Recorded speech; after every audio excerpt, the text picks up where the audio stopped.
All right, hello, welcome to Adventures in Lollygagging and Friends. We are playing Ultraviolet Grasslands tonight. Penultimate episode, I think. I think we got 2 left. We'll see. I'm trying to encourage them to take each other out, so it could be the last one. So we'll see. Maybe Khalil you heard has him, guys. 2 hours of agonizing over how to open the door. That's what we're doing tonight. Left or right? Oh, yeah. Left or right? I think we should just turn it into an episode of paranoia, and that's all it's going to be. We'll see. We'll see who survives at the end. There could be only one prophet of the true mother. Sorry, I just had an idea. I got to write that down. Don't worry. I start by taking myself out. We're all Oh no! I am going to win. Yes, I don't know. I think know what- Phibia's got some bone weapons though. She does. Yeah, And I have secret weapons that you haven't even seen yet. Well, I now know who my first target I is. Take her out. do have psychic fisticuffs now, so I'd be Oh, able no. to... I've got Ensen a bow in hand. Still Stacking contend the that That's all I my got. life changed That's all I a lot got. between going to the bathroom and now, and my character's just not satisfied with the situation. I'm running a note What you- to myself. There What can you be don't only know one. is I've already poisoned you with the coffee. It's just, you'll die in a few days. Huh? It's the slow play. You've actually, at this point, you're just feeding us antidote. So when someday you're Yes. ready for us exactly. to end, you just let us roll out, die. This really is a paranoia episode all of a sudden. What the hell just happened? Everyone's killing each other in wonderfully devious ways. I can't wait. So yeah, let's why don't we introduce characters and we'll get started. We'll get this show on the road. Joe, who are you? Who you playing? Who and if we were to do a royal free for all, Mhm. do you think Ensen would win?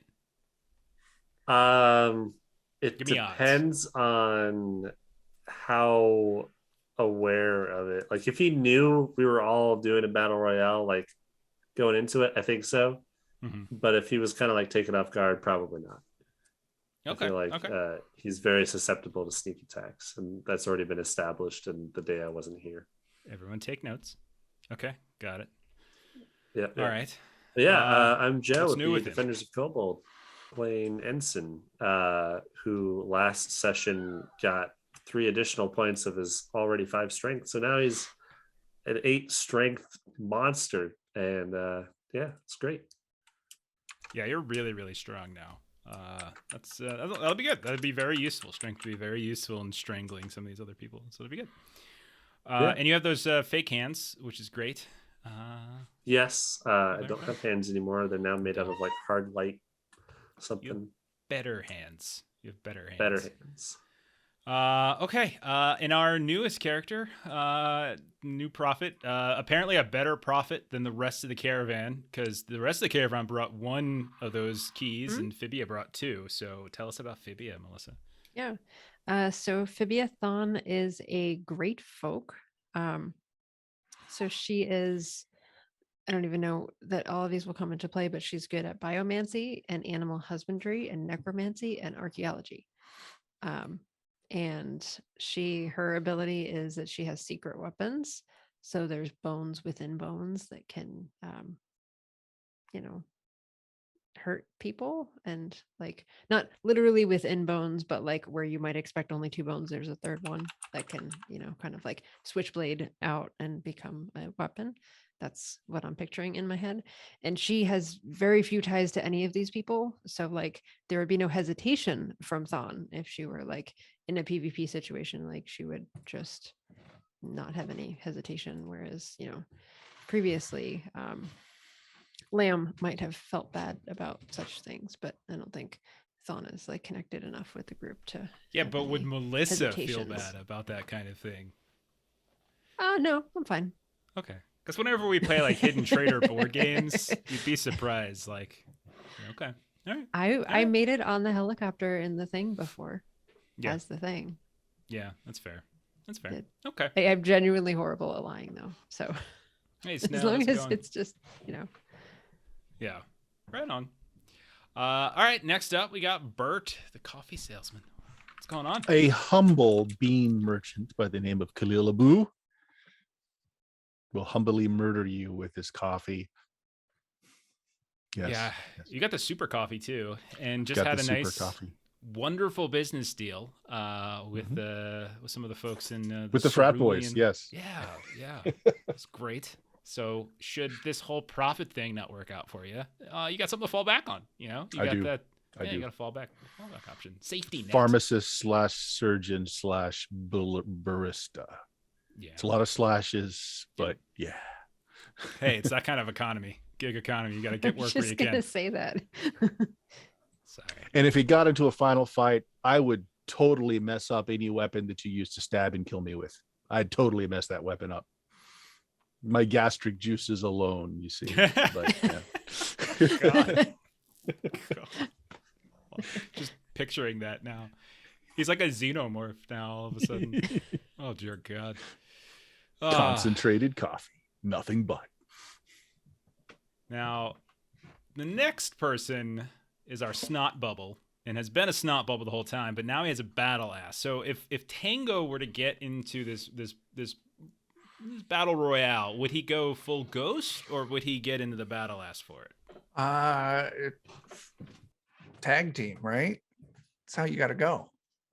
Yeah. Send the battle ass in to draw their fire, and then stealth right up someone's nose while no one's expecting it. Who would you try to take out first? Fibia. Divya. Oh yeah, because she's got weapons for sure. She's got weapons that can actually hurt me. Yep. You don't know that yet, though. I haven't don't, shown but that. Chuck does. Yeah, Chuck does. I feel like Tango would know that too because of just how. I mean, they were pretty on display as we walked through her village. So we know her people are very well outfitted to kill you. Yeah. That is true. Yeah. Yeah. I think it's fair. Plus, you've been a ghost for so long, you probably know that there are certain weapons that'll get to you here and there. Yeah. Okay. All right. And then let's see. We got our Violet City Cat. Tell us about MSG and who MSG would target first. Of course, yes. Mercutio, Salvador Giovanni, Gentleman Explorer, Prophet, that sort of thing. Who to target first? Well, frankly, this is a sincere religious endeavor for me, and I feel like Teapot's not really feeling it. So you kind of have to go with the infidel for, reasons. Well, of course, I wouldn't kill him. I would just try to, politely mind control him, have him kill other people. So for that laser squid, I'm scared of the squid, frankly. Yeah. And now he's Actually, I'm going for the squid. I'm going to kill the squid first. That's who I'm afraid of. Then I run away and I snipe. That makes sense. Plus, by killing the squid, you'll probably break his heart, and he'll be like all kind of crestfallen, and then you can take advantage of that. Then I'm writing down so many notes in case I decide to just do this in the last episode, just to figure out a way to just tear the group apart.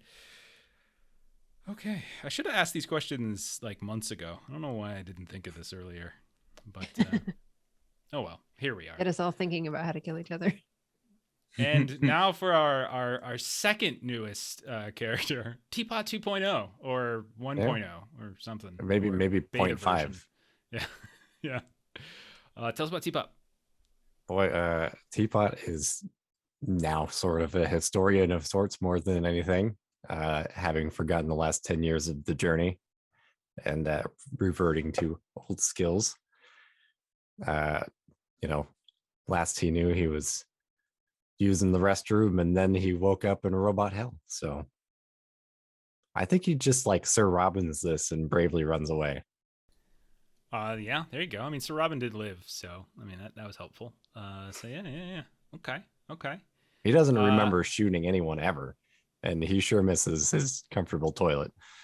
Has the vision that you actually witnessed of the True Mother done anything at all to sort of sway Teapot to the faith? It's brought me into the skeptical category. Okay.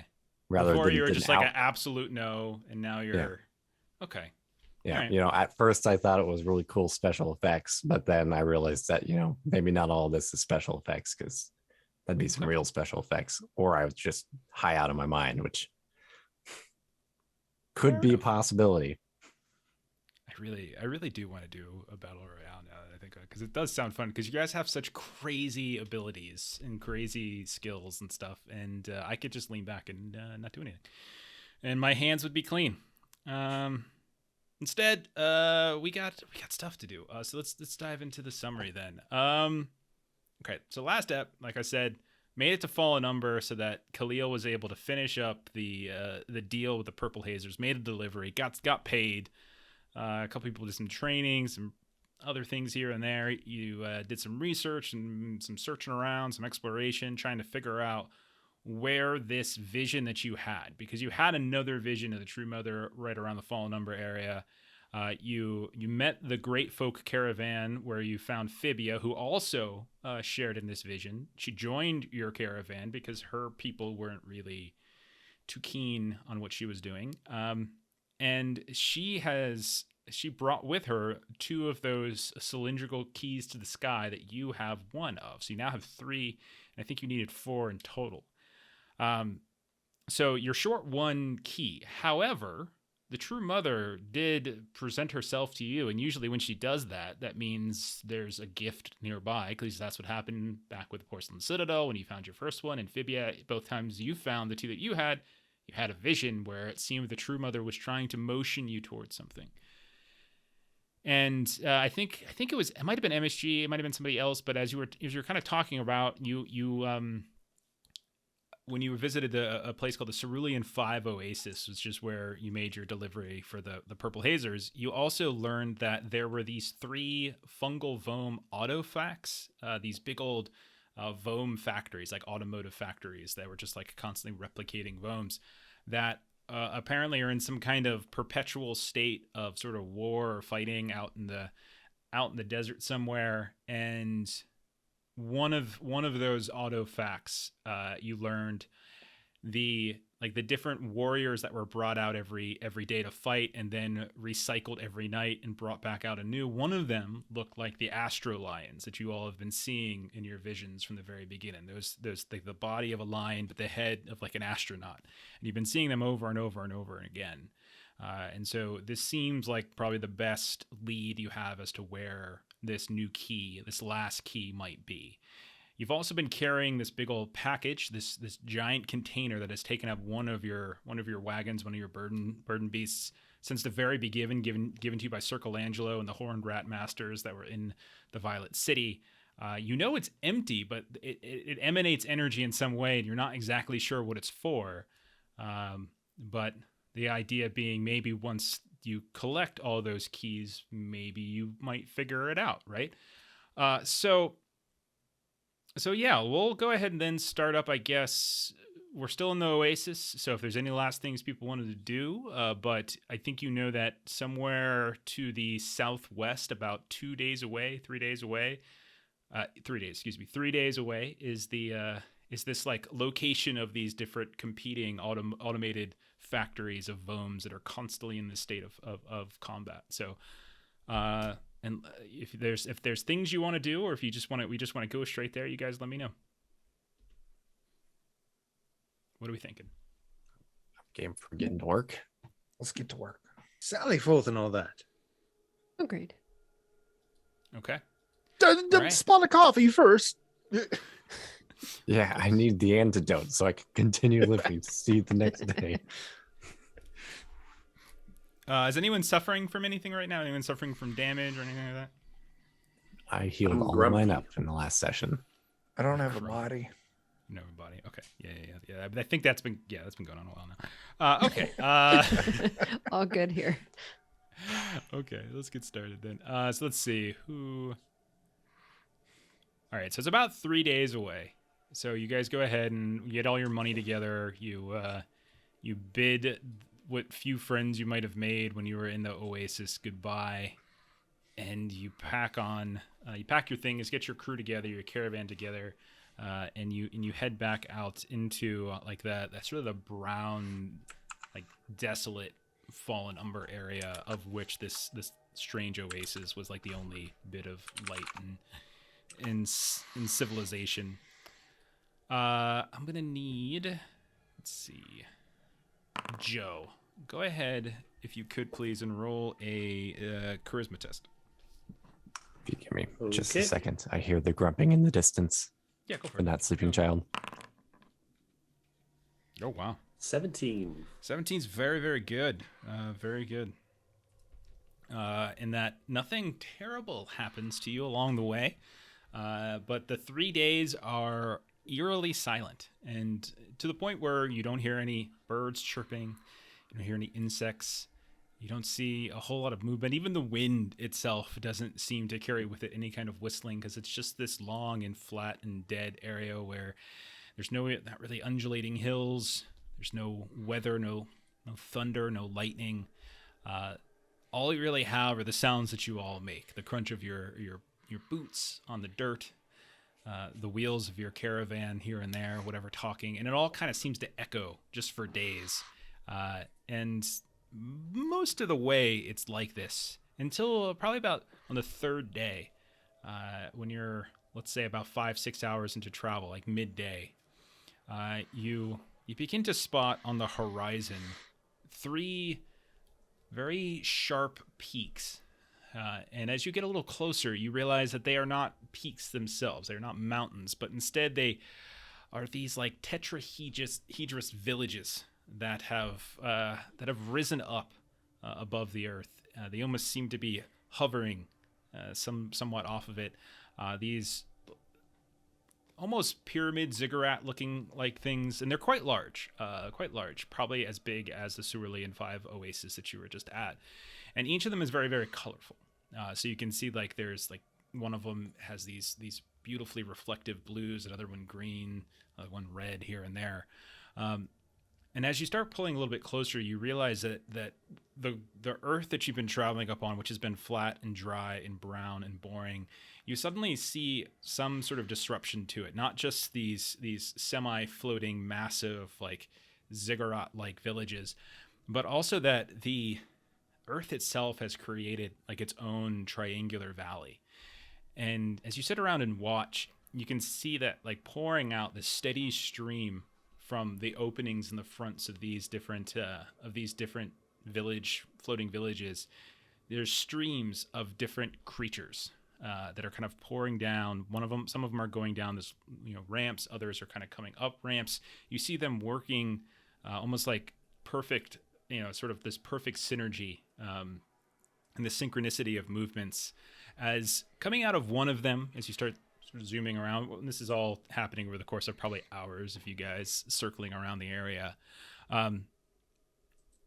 From a distance, if any of you have like spy glasses or something like that, or if Tango just does a flyby or something, you can see that from the furthest west of these massive semi-floating villages, you can see herds of half fungal, half machine astrolions. Each are about a quarter the size of your megapede segment, which is, again, the size of a fairly large, like, double-decker type bus. And so one of these lines is about the quarter the size of that.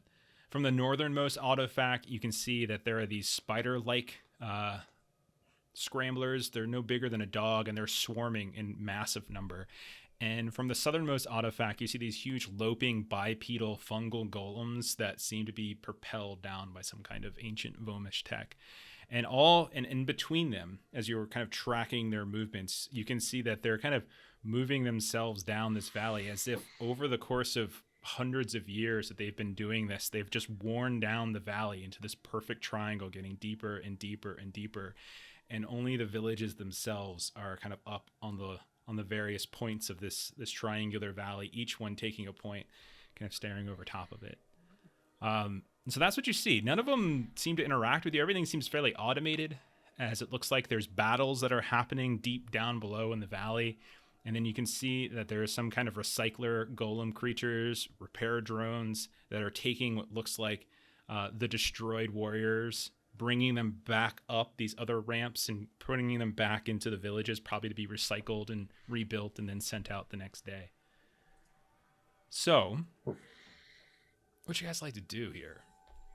So with that last observation, Thon's been,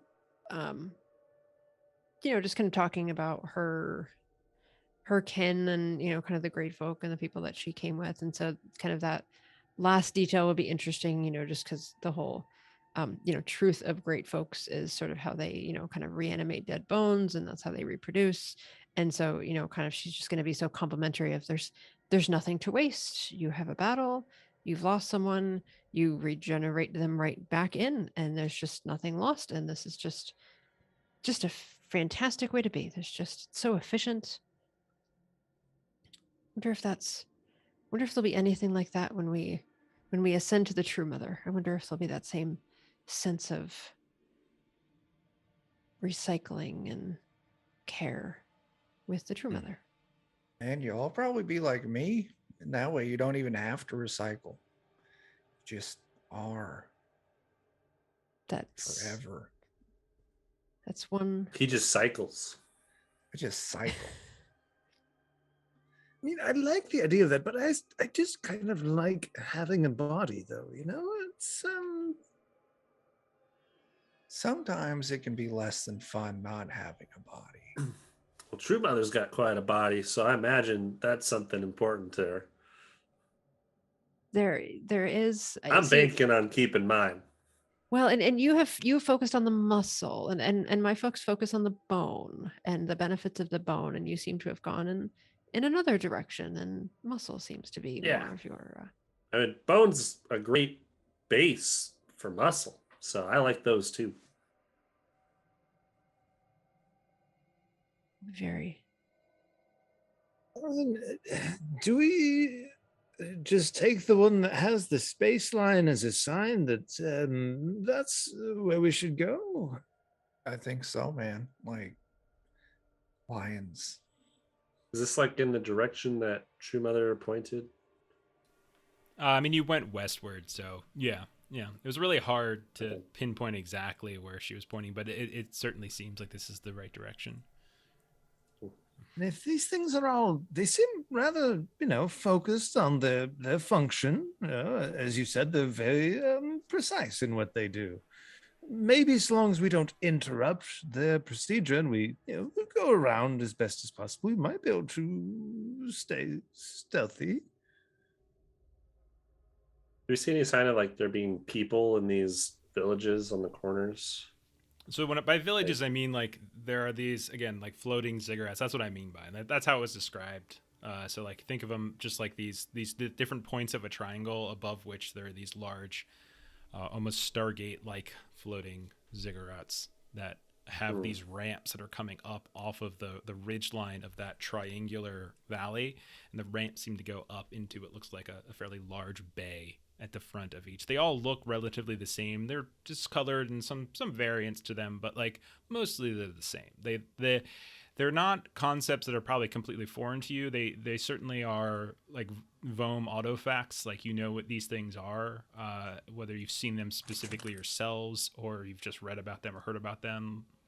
Like they do seem to be sort of a self-producing, self-replicating base of function for these things, usually with a purpose. The fact that these things have been sort of in conflict for so long as to literally erode the earth and create this deep valley is a little peculiar, but otherwise nothing seems too out of the ordinary. But you don't see any people or anything like that. It all seems to be Vohms and of different shapes and different purposes. Does it look like the position of these triangles have like shifted at all? Like, is it a perfectly straight triangle all the way down, or does it kind of like curve up? There are like there's like you can tell like there's like kind of almost like a tiered ridge line where they're kind of going down and up and down and up. But yeah, it's almost perfect in terms of how it's cut. It doesn't look like approximate. It looks like they've been literally taking the same path over and over and over and over again, and like the shuffling of their feet has likely eroded the earth in such precision over time. And again, there's not really a whole lot of wind or anything here. It's a fairly dead land. Like there's a very slight breeze, and dust occasionally shifts around here and there, but it's otherwise it's a fairly plain area. So Thon would like to sort of take a wide berth around and look for, in whichever of these creatures' areas, if she can find a straggler of some kind. Yeah, you don't notice any stragglers.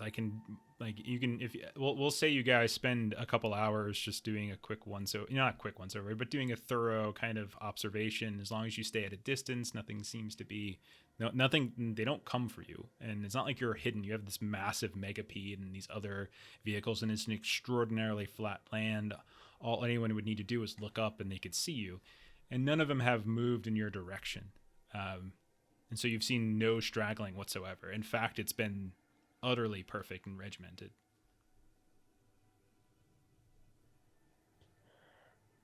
All right, I think Thon is just going to, whichever side of the triangle we happen to be at, she'll be like, well, just gonna use my words. And so she's just gonna kind of shout, if anyone has a moment to talk to us. Yeah, and you just watch as they just move right past you, like they're car, like you're trying to talk to cars during, on a freeway, and they're not moving that fast, but they are moving with some pace. But whether it's those like loping fungal golems or the swarms of spiders or the astro lions or whatever it is, like none of them seem to pay you any mind. The ones that are kind of going to battle, or the more kind of blocky, clearly mechanical looking creatures that seem to be pulling like almost like they're dragging the residue of smashed and broken warriors that were kind of ripped to shreds in the valley below. Those are like kind of pulling back like dump trucks going back up the ramps and back into the facts themselves. None of them respond whatsoever to you saying anything. Maybe we just hop on one of those dump trucks, Let's hitch a ride. Do any of these structures look like they have more than one like entrance? Is this ramp like the only thing connecting it to the ground, or does it look like it has another type of way that people would get into them? Go ahead and roll a thought test to see if you can do some kind of observation and engineering assessment type of thing. Brain is a muscle too. You can do this. Yep. I've got a whopping +0 to that. Oh. The brain is not a muscle. Ensen exercises. Okay. You so you watch as Ensen is like kind of getting a little bit closer, trying to get a really good look, and as he steps up to look, thinking he might have seen something, he in fact comes in contact with some kind of translucent, semi-translucent kind of bluish force field that is around the structure. And you see him just get hurled backwards like about 50 feet. He comes falling down and rolling over and very nearly just goes off the edge of that deep triangular valley, but he's able to, with his fake hands, like turn him into a grappling hook or something at the last second and kind of keep yourself from sliding over. But you're unable to notice any extra entrances, but you did, once you got close, that force field suddenly became much more visible. As the closer you got, the more visible it became, but the further away, the less it seems to be inexistent. You're not sure if it's just here or if it's just the fact that you're not a Vohm. You're not sure exactly what the filtering process is there, but it certainly didn't like you. Is the golem arm that I have also a Vohm arm as a weapon? Was that like Vohmish? I don't think it was. No, I think the golem arm. Where'd you get that one again? It was the things that attacked us outside of one of the cities. Wasn't it? Oh yeah, no, that was one of the squid thingies, right? It was before then, I thought. It was before then. It was by the Porcelain Citadel. If it wasn't, the only Vohm interaction you've had was down by the Queen when you guys kind of messed around with it. Okay. So that would be the only place. So if you didn't get it there, then it's probably not Vohmish. Okay. I don't know. I still have Vohm Tech. I could also just tell you probably. Yeah, as I'm picking myself up, I'd say there's a force field. Well, there was only one way for us to find that out. So thanks for being the one to help us find that out. No problem.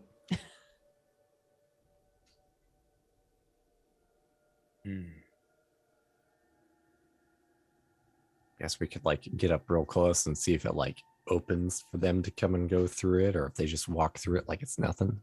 Well, maybe like if I just like slip into the joints of one, like hide in a cavity and it goes through, maybe it'll let me in.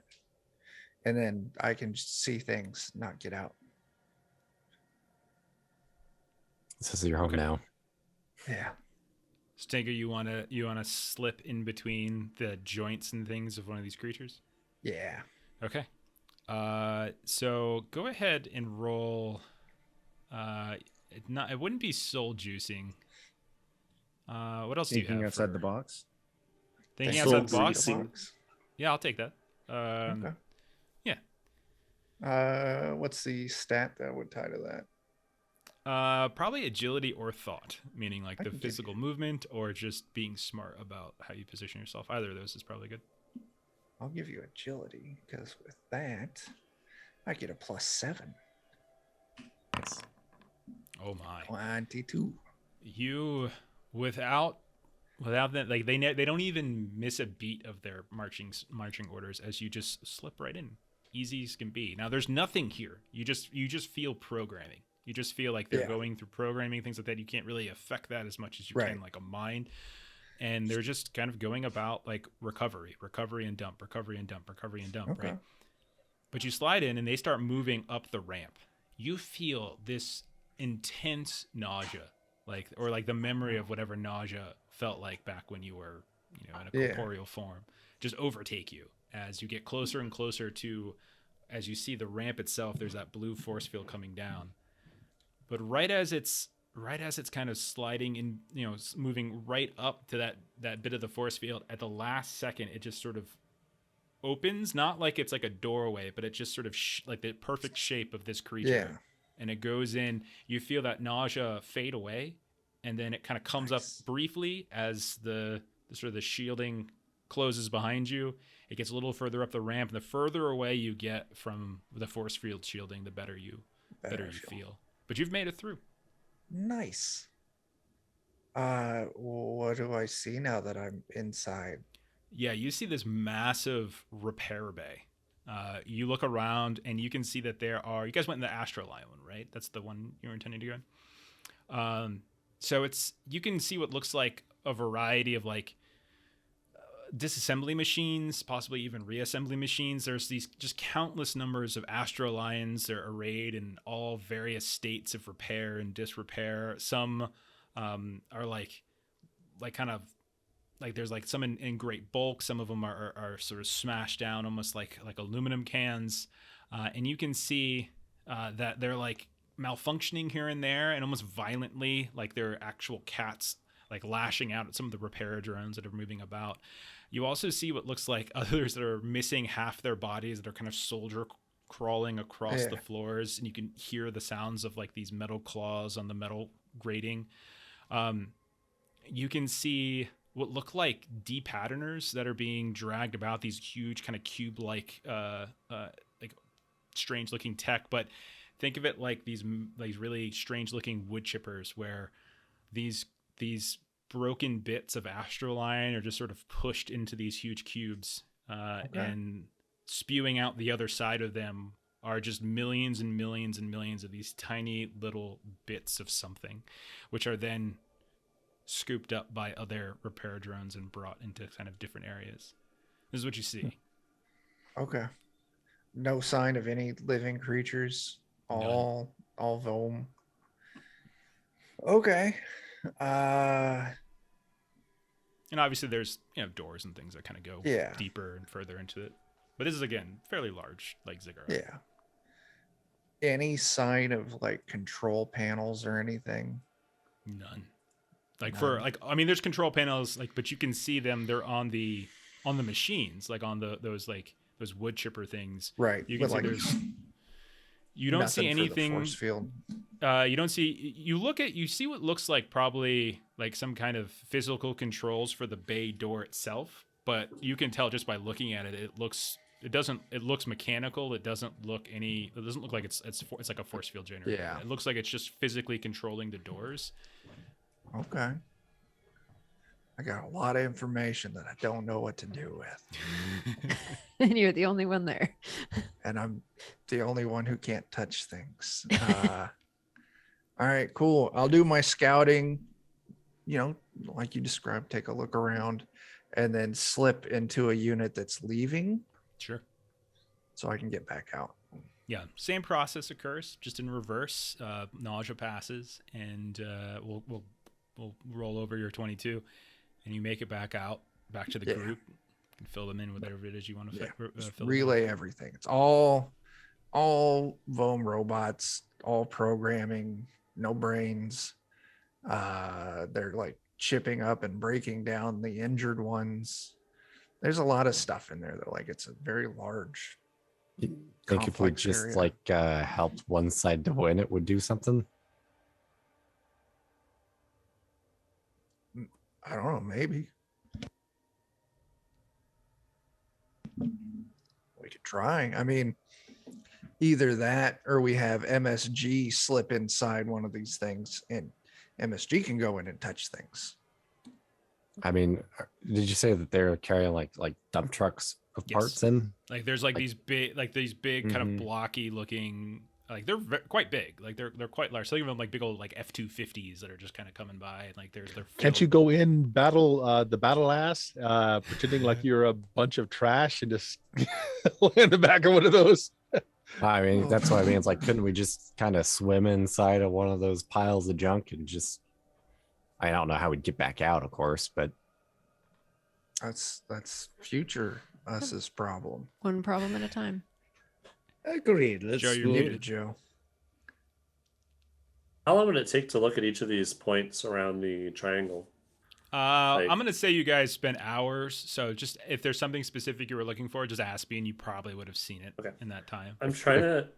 Are there any like major differences between the robots coming out of each one, or like anything that sets apart the points in the triangle that we can? No, the identify?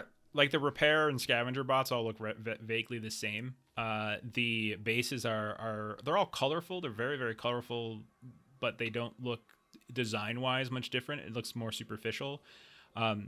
It's kind of a mixture of what looks like metal and fungus in some ways.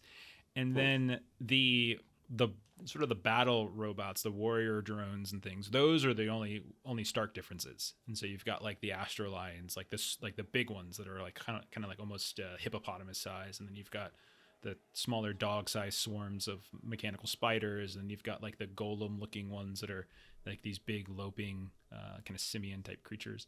That's about it. Okay. So do we want to just tilt the favor for the Astrolions and try and sabotage the other two? Yeah, just like a food for thought. Like if we're planning to go in there, I'd rather go in the one that we want to sabotage in case we have to like blow it up to get out, sort of thing. Maybe. I'd say we sneak around a bit and see if we can find the last key before we jump into that. And how far down is the fighting pit? You can't see the bottom, really. You can hear the sounds of just like horrific fighting, lasers firing off, explosions periodically. You see smoke begin drifting up from deep below, but it's likely, a couple 100 feet down the valley, you would think. I would like to get a look at the battle and see if there's sort of like a rock, paper, scissors thing going on where like one point's a lot better, the other one's a lot better, the other one. And that way we only need to sabotage one component of it. I mean, I imagine that's probably the case either way, but yeah, I'm definitely also curious about seeing the battle. Maybe we pick the one that's better against the lions and take them out. Yeah, that's what I'm thinking. Okay. If it's way down there, I can always just fly down and scout it out for you real quick. Save us some effort and time. Watch out for the force field. But I can fly. Well, the force field's when you're going into the other thing, not when you're going down to the battle pit, right? That's correct. Yeah. Okay, so the force field's like only on the points of the triangle? On the factory. Yeah. Okay. And I will point out, I mean, in case you guys forgot, I know it's meta somewhat, but like when Ensen was looking for other ways in, he did roll a natural one. So keep that in mind too. Okay. Oh, yeah. Tango, as Ensen you couldn't see it very well. Yeah, I'll go scout out the battlefield okay. for Thon and Yeah. Ensign. So Tango, you go down. It's in no resistance to you going down whatsoever, and you just see it's like a constant stream. It's like ants kind of going down the side, and so like you see them every couple of feet. There's a new one. Like it's every couple of feet, and it's true from no matter which side. Each side of that valley triangle is about a half a mile in length, and so like you've got these long kind of switchback like paths that go up and down the interior of the valley, and when you get all the way down, it's fairly dark down here, but there's enough like fire and explosions and things that are happening that you're able to kind of glimpse what effectively is like Terminator 2 in the future, as there's just like all sorts of piles of just burnt metal and debris. You can see there's robots and all these kind of strange fungal parts that are strewn in different directions. And it doesn't seem so much like a rock, paper, scissor as much as it seems just like a free-for-all down here, where like the Astrolions are fighting the spiders, which are fighting the golems, which are fighting the Astrolions, and it's just this constant like push and pull where like in the middle, no clear advantage on either any of the three sides. And you have no idea what they're fighting over, because all you see down here is just them, the rubble of them, and those that are functioning. And it's violent as hell. And so sometimes you'll see like an Astrolion get ripped in half by like the power of that massive golem, and sometimes you'll see the golem brought down by these swarms of spiders, and sometimes other things happen too. But it's just this constant state of just destruction down here. Cool. I would have been you caught off guard if you're like, yeah, you go down there and there's just this key sitting in the middle of the floor. You go down there and you find what?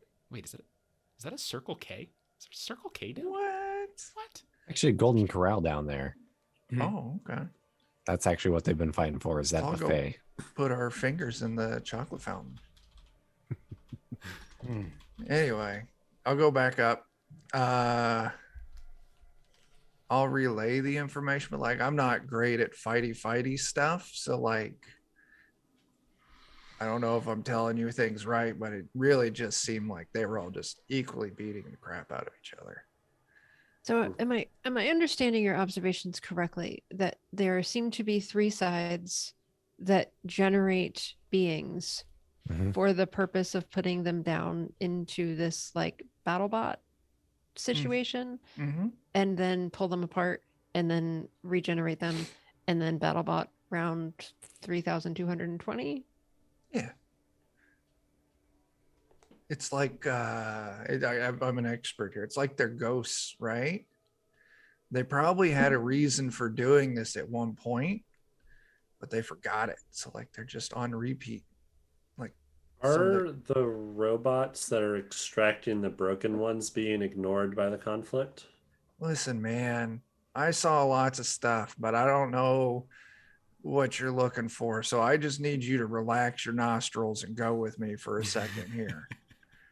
As I'm going to use a combo of skills that I haven't used yet. I'm going to fly up Ensign's nose for soul juicing. And then I'm going to use my hallucination skill and just hallucinate him everything that I saw. Okay. Oh. That sounds amazing. I also like that. Listen, man, can you just relax your nostrils? I'm gonna start using that in everyday life just to tell someone to calm down. Oh, look, hey, listen, you need to relax your nostrils here, big guy. Oh my god. It's so funny because I was picturing like, was Ensign mad and like his nostrils were flaring? I was like, where did this come from? It like technically kind of works. It does. Yeah, you're right. It does kind of work. So yes, you're able, as long as Ensign gives his nostrils over, you're able to convey those images. No problem. Yeah. So I slither up the nose and just hallucinate him everything that I saw. Like really terrible VR. Very invasive VR. All right, man. So now you can tell me if I saw that. Did he see that? Wait. What was your question? So I wanted to know if the like repair, because you said so it's like there's robots going down, they're duking it out, and then they're being like the broken, destroyed ones are getting pulled out of the fight, Yes. brought back up, repaired, and then sent back in. That's So awesome. are the like extraction repair like medic bots being ignored by the conflict, or are they also getting targeted and destroyed? They are not getting targeted and destroyed. They are Okay. being ignored. Yeah. Yeah. I suppose we could just pick off the repair bots for, you know, the sides, and then one side will eventually overwhelm them as well. Yeah, that's what I'm thinking. That would be like just interrupt that process of them retrieving the broken ones. And then I mean, they might fight us if we do that, but you never know. There I'd rather are literally thousands of these things. coming. Maybe we may just have to go big. reconnoiter first. Just put that in our back pocket. I feel like we've been watching and watching. Well, I mean, like and flying. inside. Sorry. I can do some. This is Melissa talking. I have biomancy as a skill, so I imagine I could try to do some things like MSG can possibly do and try to squeeze in Flesh somewhere. sculpting.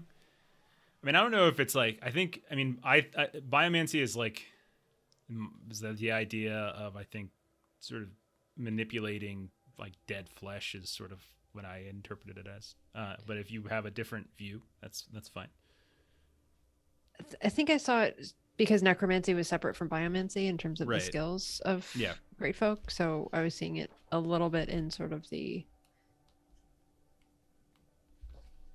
biological body manipulation. Yeah.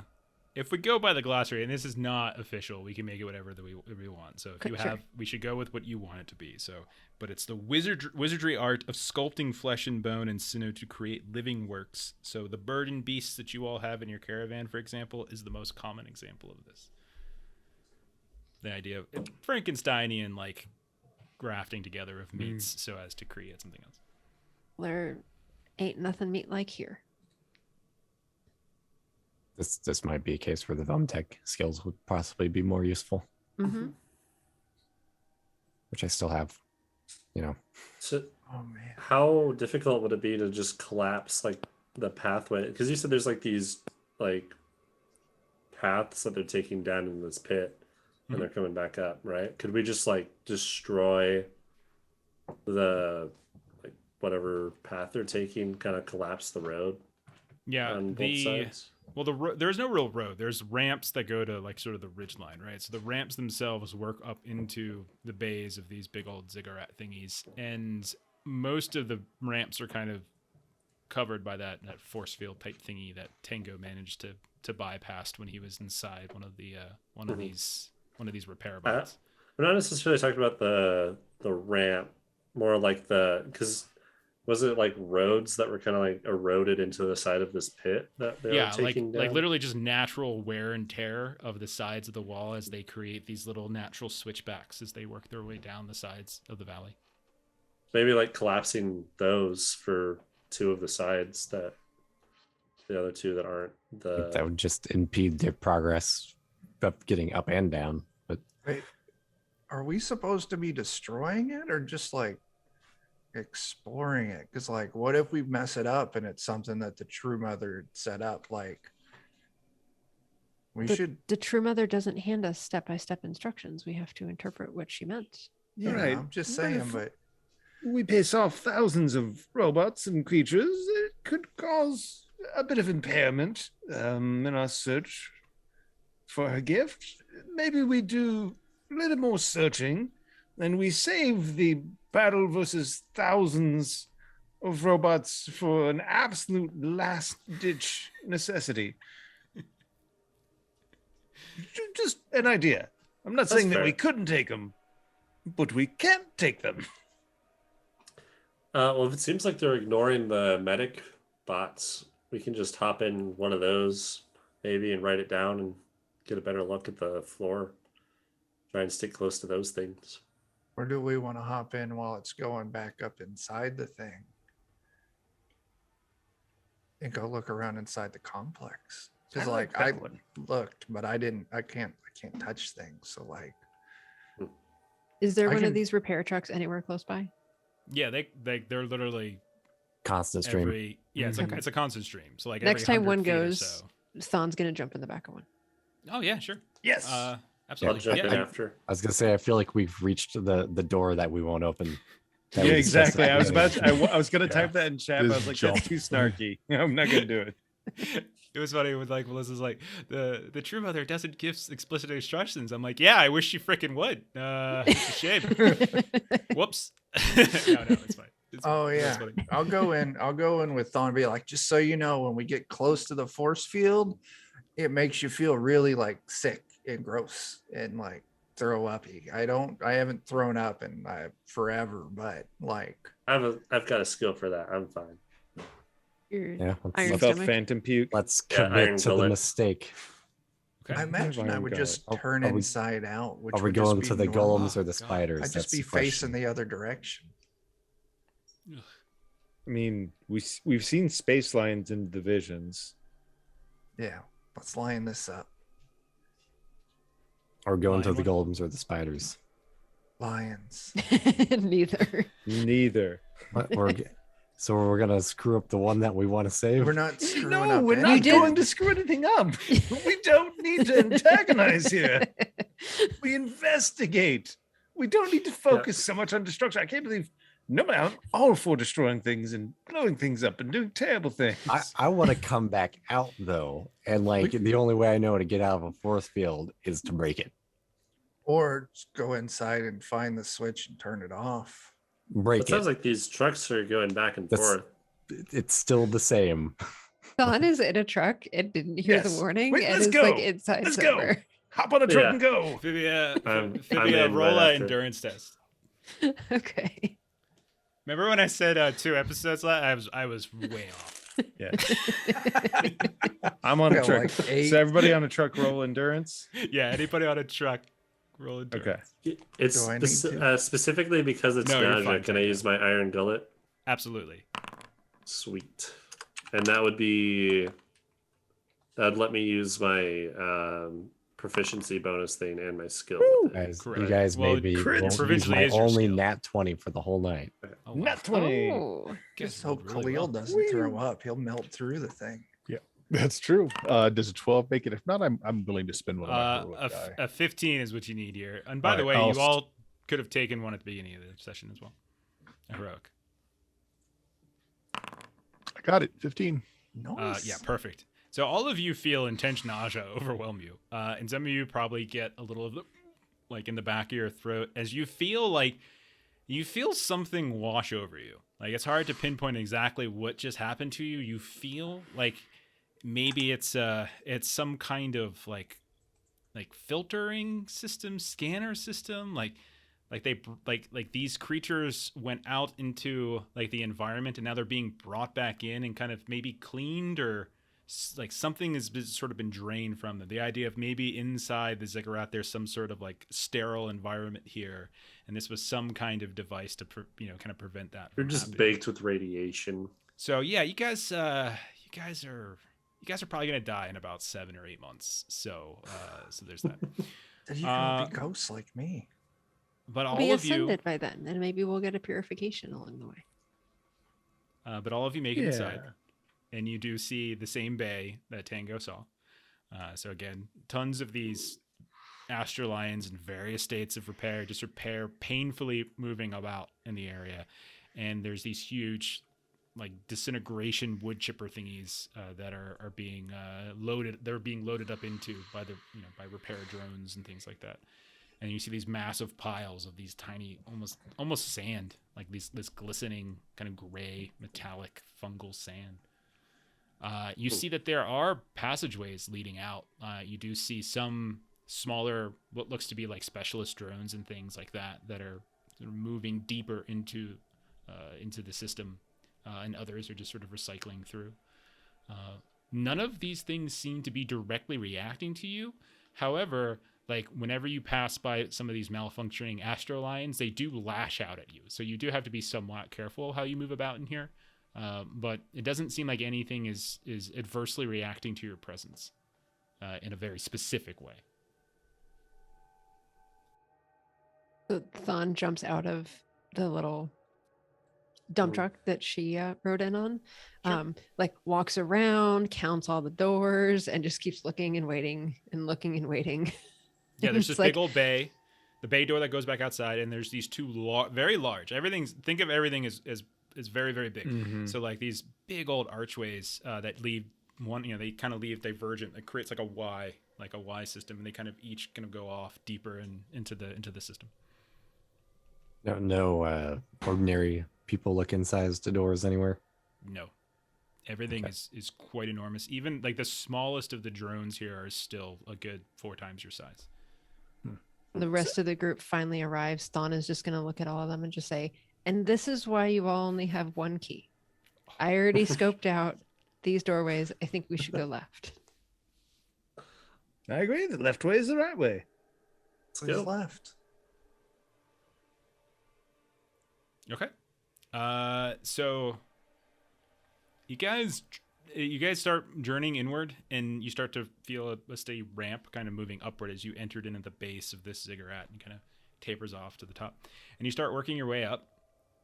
And at a certain point, you notice that ahead of you, you see these kind of large suspension cubes of some kind of gelatin.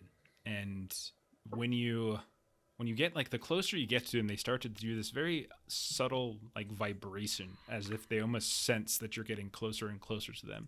And the corridor that you're in is a good 30 feet wide, and these suspension cubes are like almost halfway in, or maybe a third of the way in, leaving a very narrow space, like maybe about 10 feet of walking room in between. And anytime you get within about 10 feet or so, they start to vibrate, and they're translucent. And you can see within them, there are combat drones that are just sitting inside of this weird gelatinous cube. I think some of you would probably have, let's see, someone wants to roll a thought test. If anyone wants to roll a thought test, if they want to do any kind of engineering or like would like bone to do tech that. or anything like that. I got Yeah, go for that it. film tech. Go for it, man. Would that be 16th Okay. planet, yeah. Pretty good. Yep, that's good. So you know that these things are combat. I got outrolled. 14 still good. So both of you would know that they are that these are like fairly aggressive security drones that are usually like whenever if you've ever explored a fact before, like they're here to sort of they get disseminated when some aberration occurs within the system.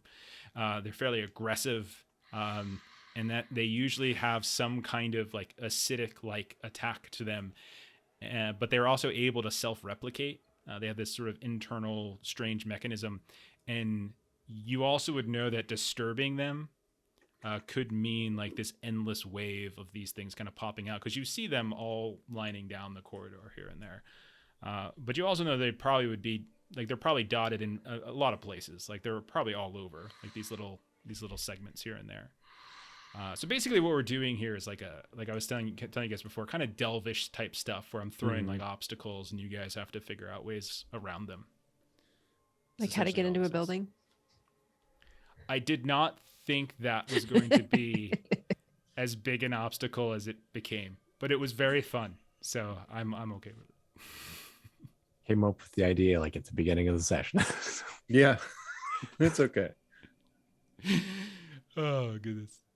It's always really fun listening to I like from the player side of it and from the GM side of it, just the group talking themselves in and out of things is always, I think, a fascinating study. So yeah, the repair bots and stuff don't seem to react to you whatsoever. But anytime you get close to this sort of storage gelatin, it kind of vibrates as if you think it's sensing your presence. You're not sure if it's like your physical forms or if it's proximity. Hard to tell. What would you like to do? So we need to avoid touching those pudding cups. Yeah. Sounds like. Yeah. Well, Thon, you're They're the like one who. they're visible, right? So we can walk in a way Mhm. that we don't touch them. Gonna shrink myself down smaller. You want me to fly up there, see if they react to me? If you are Don't touch them.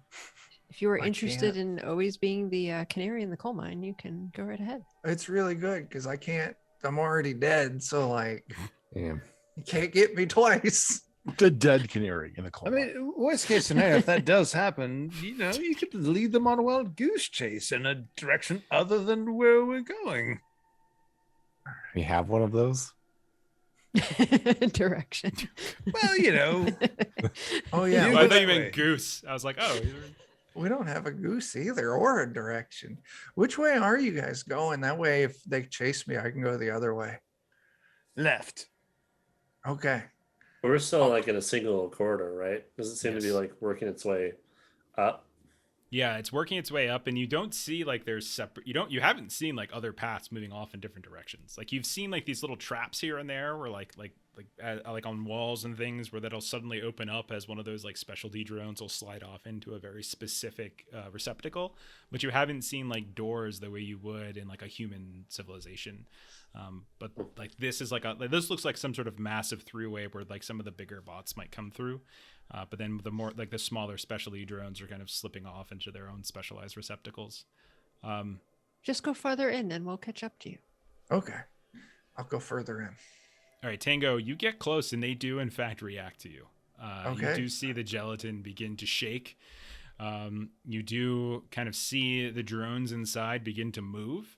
And I'm going to need you to make a test here to see if you can elude them, because as the gelatin begins to shake and shift, you guys all watch as the combat drones that are inside these big old cubes begins to they move fairly slowly at first, as if they're kind of going through thick water, but within 3-4 seconds, like they are suddenly moving with incredible alacrity. So how are you eluding them, Tango? What is the floor made out of? Seems like everything in here seems to be like metal, but you also see these strange kind of fungal pattern growths here and there, as if it's some kind of composite material between some kind of fungal matter and some kind of metal. I'm going to stealth, and I am just going to like melt and fall and blend in with the fungal pattern on the ground. Okay. Roll that stealth test.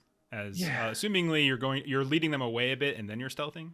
Yes. Okay, so you're Gonna letting go the rest zip of them that run. direction, Okay. and then Mhm. all right. I want to use my skullduggery and my agility. Rather than just Fast. kicking the hornet nest and hiding. 25. Oh wow, 25 is fantastic. So you all see as Tango floats past these massive like gelatin cubes, they shake, they shimmer, and then they are like coming out of them, like erupting out of them, are all of these incredibly aggressive drones that are like squirting bits of acid in every sort of direction. And you can see they're firing off some like weird kind of broadband like beam that seems to be trying to catch up, maybe an ultra specific weapon trying to Ghostbuster Tango as he gets away. But he's fairly able to elude them to the point where like they're starting to kind of climb up sideways on the walls and kind of hang from the ceiling as they're looking for him over and over again. It does leave an opening for all of you to run across and try to get past this sort of security checkpoint area, Okay. which I presume everyone does. Yep. Run, Okay. we do. Not convinced we're making the right decision. Okay. It's Teapot's general state of just life at the moment. Yep. So you guys run, and as you bypass like these series of like these gelatin cubes, these checkpoints, you see a sharp right angle turn and still kind of ramp moving upward as you feel kind of a tapering inward of this effect. And you all, not counting Tango, who's like waiting at this point probably for them to reset, but the rest of you have made it through, and you come face to face with some kind of spiked and circular ball type drone that's kind of covering the middle of this this corridor here. It's got these it's got what looks like these almost like antennae sticking out of it. It's kind of spinning and shifting. It's using these like laser pointer things that are kind of projecting and propelling itself, kind of bouncing off the walls here and there. And you can see that as it moves about, kind of almost like hovering, floating, flying, all sorts of spaces. And again, quite large, probably at least, about 7-8 feet radius. you can see that it's like repairing. Like you can see that it's shooting out these different like repair lasers as if it's trying to find aberrations within the area and repairing them in some fashion. It seems fairly observant as like this kind of stray bug starts moving across the floor, and quickly it just swoops down from the perch that it was at the very top of this corridor, and just one of its laser beams just cuts through it and just incinerates it into dust, which it then scoops up with one of its antennae. It doesn't block the way forward the way that these gelatil creatures did, but it does seem to be moving with great quickness and fairly observant as you kind of peek around the corner and see all this kind of happening. You do notice, however, that there are a series of these, what looks like those receptacles that you saw before, like that some of the specialty drones were kind of going down along the side of the passageway. Are these receptacles marked in any way? Like, do they have language or symbols on them? They have symbols, but no language. Okay. Are there like matching receptacles with similar symbols at another part of the room? I'm sorry, say that question again? I didn't understand it. So like, because you said there's like these receptacles to duck into pretty close to us. Does it look like there's ones with matching patterns like farther down the room past this thing that's buzzing around? Okay, yeah. Go ahead and give me a thought test to see, like, treat this like a perception and awareness type of thing, or matching up things. Right. That water is had. They didn't want to talk over Jeff. Wow, Water. you It's just rolled twice as good as I did last time. that's 100% amazing. improvement. As far as you can 100% tell, improvement. 100% improvement. As far as you can tell, they all look the same. You can't discern any difference between them. I have no idea, guys. So I'm trying to picture this in my head, and I might have the wrong thing in my head, but I'm very like the movie, I want to say Thomas Crown Affair, like laser dance to get through the laser room. That's not like, Thomas is Crown that Affair. That's Entrapment. no The one with Catherine Zeta-Jones where she's doing the thing. Yes. no oh, what movie is it? You thinking of Ocean's 11's 2 Yes. or the French Yes. guy? Or Yes, 12, that's what Ocean's I'm 12, thinking of. excuse me. Yeah. That's what I was thinking of.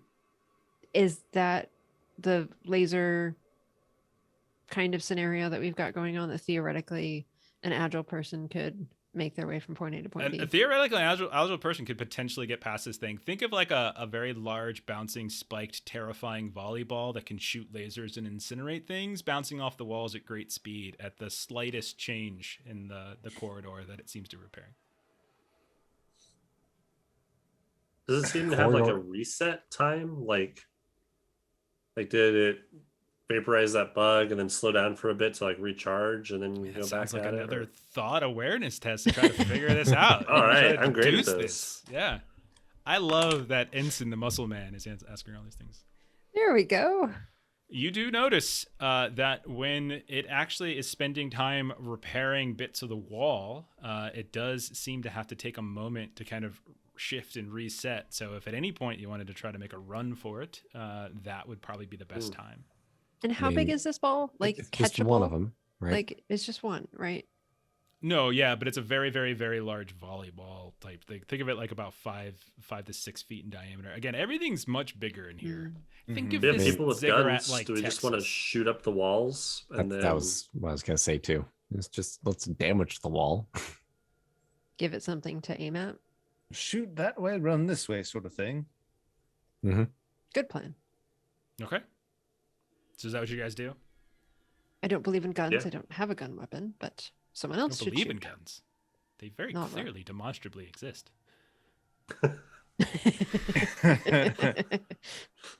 You playing Eustace? All right, Oh, I yeah. suppose I'll volunteer for that. I can Okay.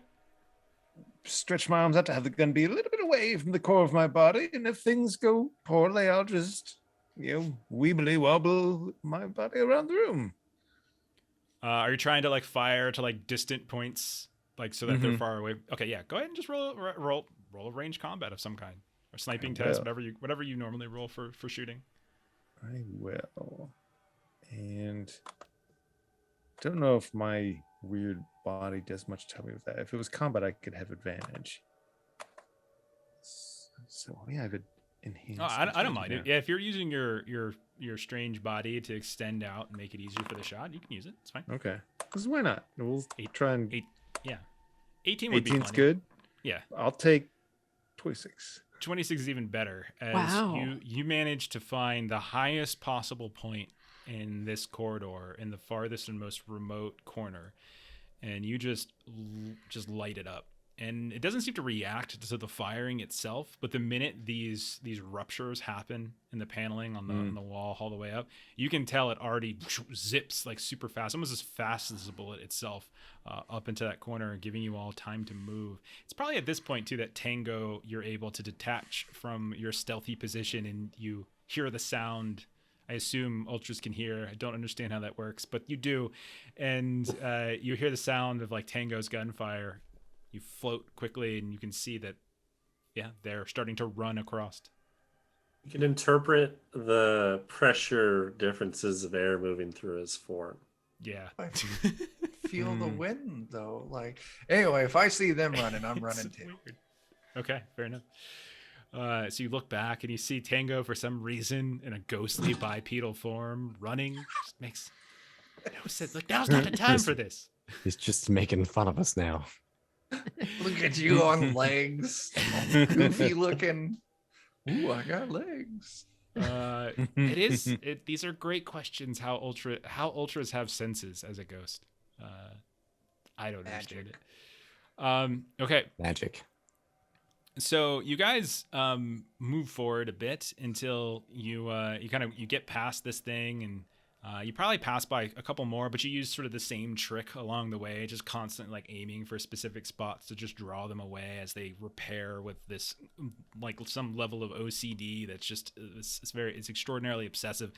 And you manage to move and move, and you're constantly like shifting further and further in as you can feel yourself going in like these big square moves as like you're getting closer and closer, tapering not just upward but inward further into this actual location, like the center of this, until you finally come to what looks like some kind of chamber that is, I mean, you can see first of all the archways up ahead. There's some kind of force field, like it's completely transparent. You can see through it, but you can tell by this illuminated kind of door frame that there is some kind of energy that is keeping this whatever is beyond the force field at bay from the corridor that you're in. And as you look through, you notice that there's like all of these, well, almost like these bubbles of like encapsulated lightning, and like you can see these tiny little, like at a distance, because it's a large chasm, it looks like, to the other side, these like machines, and there's like electricity that's kind of violently shooting out from them within these bubbles, almost like fireflies just sort of floating around. And you can see there's this glowing sort of blue mist, and on the far side of it, it looks like, almost like a symmetrical, almost like a sort of symmetrical paths that kind of lead to this chamber specifically. And you look up as you're kind of peeking as best you can, and then you kind of look down as well, and it almost looks like this large cylindrical vertical shaft in the middle of this ziggurat. But you notice what looks like some kind of like ocular type, ovular, like door at the very top, maybe about 50 feet above your heads, like in the middle of this vertical cylindrical shaft in the middle of this ziggurat. But yeah, force field kind of breaking, like kind of keeping you from getting into this corridor where there doesn't look to be like a floor. It just seems to be like gas and like bubbles of floating vomes with like some kind of electrical sparking. And then all the way up at the ceiling, there's some kind of door that goes upward even further into the ziggurat itself. Oh, looks like that's where we gotta get to. Yeah, let's go. Has everybody got something to just like throw in there and see what happens to it? Khalil has a kite. No, not quite like that. Kite's I mean, flying. just something Oh, no. something mundane. She's Just grief. aggressive. I meant more of the testing out the up. Is part. there are there any like loose anything on the ground here? Is like any part of it removable or? You might be able to like remove some of the paneling, but everything seems fairly clean. Those spiked volleyball thingies keep everything pretty tight in here. But yeah, you could probably spend a minute or two. You're pretty strong to rip off a panel, just chuck it through, and as you do, it goes right through the force field, no problem. And then it doesn't fall. It just kind of floats and continues to travel all the way across. And you watch as across this massive cavern. And it doesn't seem to. Well, actually, roll a d20. Okay. 10. You see it get all the way across to the other side, near where the entrance is, and it kind of just bounces off the wall and begins to sort of flipping and kind of moving in a sort of chaotic pattern. And on its ricochet, it bumps into one of those bubbling foam things that's sort of moving about. And it just kind of electrifies. And you see this like this big eruption of electricity, and the thing just kind of right in front of you just turns into kind of this bluish dust as it adds to that weird kind of misty thing in the middle of the room. Looks like contact with some of those bubbly things creates this issue. How dense is this room with bubbly things? You see that there's probably at least a dozen of them moving about. And they're roughly the same size as those kind of like the repair drones and stuff in the previous corridors. Was the one like dissipated in any way as it destroyed that piece of panel? You did notice that it dimmed as if it like that took energy to do that, but it's definitely lighter than it was before, but the size hasn't changed. So like, just don't touch those. But so it seemed to not have gravity. Did I understand that correctly? That it was That's what just it looks sort of like. floated. That's what it looks like. Yeah. I wonder if there'd be a way to, like, if they're charged in some fashion, they're just kind of floating about, right? It seems so. They don't seem to have like any but they also seem to be moving kind of in their own accord. Like they don't seem to be like it looks like they have their own ability to move about, and they're not necessarily slaves to the gravity itself. But yeah, they're just kind of floating about and like weaving in between. It didn't seem to like seek out that panel. It just happened to bump into it. Nope. I know. Didn't seem to seek it out.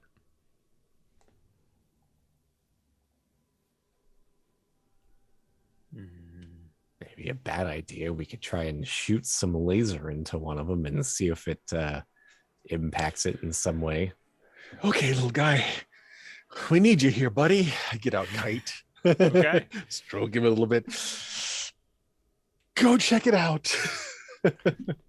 So you push him through, and I'm assuming since he's a kite, you do have a tether, I would imagine. And so yes. Yeah, he goes out into that huge cylindrical chamber. But you also notice that he doesn't seem to have like I don't think he's motorized, right? He's just a kite, right? He doesn't have any kind of motility himself. So Right. that's Yeah. so that's the case. He basically turns into that same panel that Ensen threw, and it's just now just drifting. The momentum of him being pushed through the door, continuing to carry him until he hits something else. Well, he is but you- alive, so maybe he can like if he moves and twists a little bit, does he seem to be able to get any kind of motion? Yeah, you can. I mean, he can do this sort of an independent, like, kind of move and twist, but he's still his momentum is This little still carrying. inchworm movement. But it definitely seems like this is either zero gravity or pretty close to it. He is able like to contort and move, but he's not able to slow his momentum in any particular way. You could Okay, you well, could with the string. Yeah, obviously. yeah. So I'll start slowly hauling back then. Yeah, no problem. And Is they there didn't any seem platform to that go like towards extends into the gravity none whatsoever. field? Okay. Yeah, the only physical things you see are those like kind of firefly machines in the bubbles, and then the walls themselves. Looking down, it's just sort of darkness down there. You're not sure how far. You'd imagine at some point there's a floor to bounce off of. You just don't know how far down it is. Are there are there walls on the far end? Yes. Okay, so Yes. I've got a crossbow and rope. Thinking if I, launch a bolt over with a tie rope, we can use that to kind of pull ourselves through the room. I'm We're also trying to get wondering, to a 'cause, door up there, right? So we Yeah. don't wanna just Yeah. like Yeah. if the little lightning bubble dimmed after hitting the first thing, if we throw enough things in, we can dim. If all of the rest of them, maybe they'll wear themselves out, and then it'll be less dangerous if we go in. If I read that cause and I effect think we correctly. should do both. Yeah, no reason you can't do both. Anyone got grenades? no. I could make one. I mean, a someone- crude explosive. Someone does have grenades. There are rainbow grenades. Somebody has rainbow grenades. I think Dan wow. might have them. I was just thinking if we just have random things. I that are- mean, I probably pack have that them, we're but okay do I getting rid of. remember that I have them? Because I think it's perfectly reasonable to think you guys have packs or bags where you carry Alright. your weapons. it looks like I do have 6 colorful grenades. Yeah. Well, Yeah, like, 'cause there's a- grenades are just shrapnel, right? So it's a lot of little things going in all directions. Well, Well, yeah, we but could then you just- have a grenade that again gets hit by electricity, and that could affect the very place we're trying to get to. And as was pointed out in chat, wasn't this the place we didn't want to destroy? Hmm. So Thon will take just a couple random things from her pack and just throw them through. Sure. She wants to try to like angle it. So one is kind of Yeah. angling in this way, and then These are just ranged attacks. I think it's just ranged attacks. So just roll agility test if you have some kind of skill for throwing weapons or something like that. You can add that.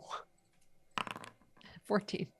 Yeah, 14's enough. And so you watch as Phibia starts getting out different pieces of random detritus that she might have in her bag, or starts ripping into to what's in the wall underneath the panel that Ensen pulled off. There's other things you can kind of, and she's just start checking them, and a lot of them are hitting. Like you're missing some with a 14, but you're hitting more than you're hitting these creatures from time to time, and they're small. They're not as big as the panel probably that Ensen threw, but you do see it dimming as they come in contact with it.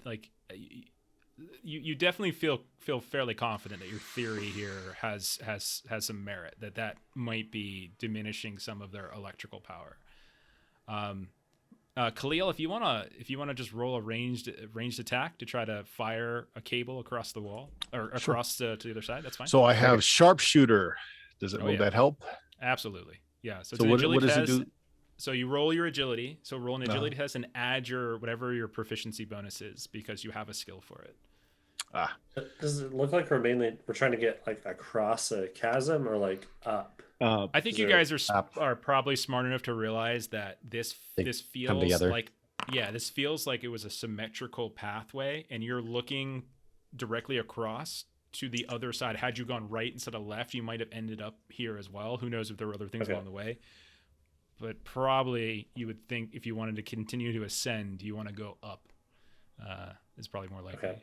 But Khalil fires, and the arrow embeds into the wall on the other side, about 100 feet away, and you now have a very clear tether all the way across. All right, I got another last ditch plan to throw in at this too. Yeah. I've got like 900 cash, so we can just fill the space with cash. It's raining money. It's making it rain. It's not really rain. It's just sort of floating. Yeah. It's like one but of those rooms that has like the fan and the cash, and it's Mhm. all just like. I assume it will give Yeah. it something to eat up if we have to.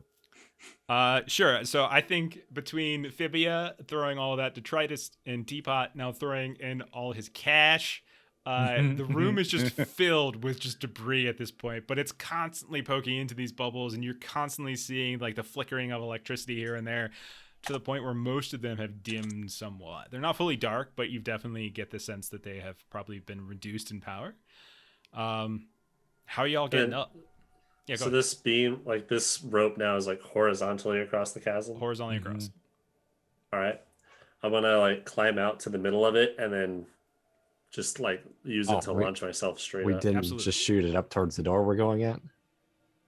Bird said across. If we can walk that back. It would mean him having to like lean out and shoot, but that's no problem. I still think what did you roll like up? 21. 21 would have been enough. If you want to fire upwards, that's fine. You can lean out. Yeah, I didn't get this description. So yeah, it'd be like in an angle, I guess, so that we can Yeah, overhang you lean it. out, fire up. With a 21, you're able to pinpoint a spot on like the frame of that ocular door up at the top, and yeah, you have a easily enough to climb. Cool. I will say everyone does need to roll a charisma test, but everyone can do it with advantage as you have successfully diffused some of the danger in this room. So Tango, you say? you do need to roll it too.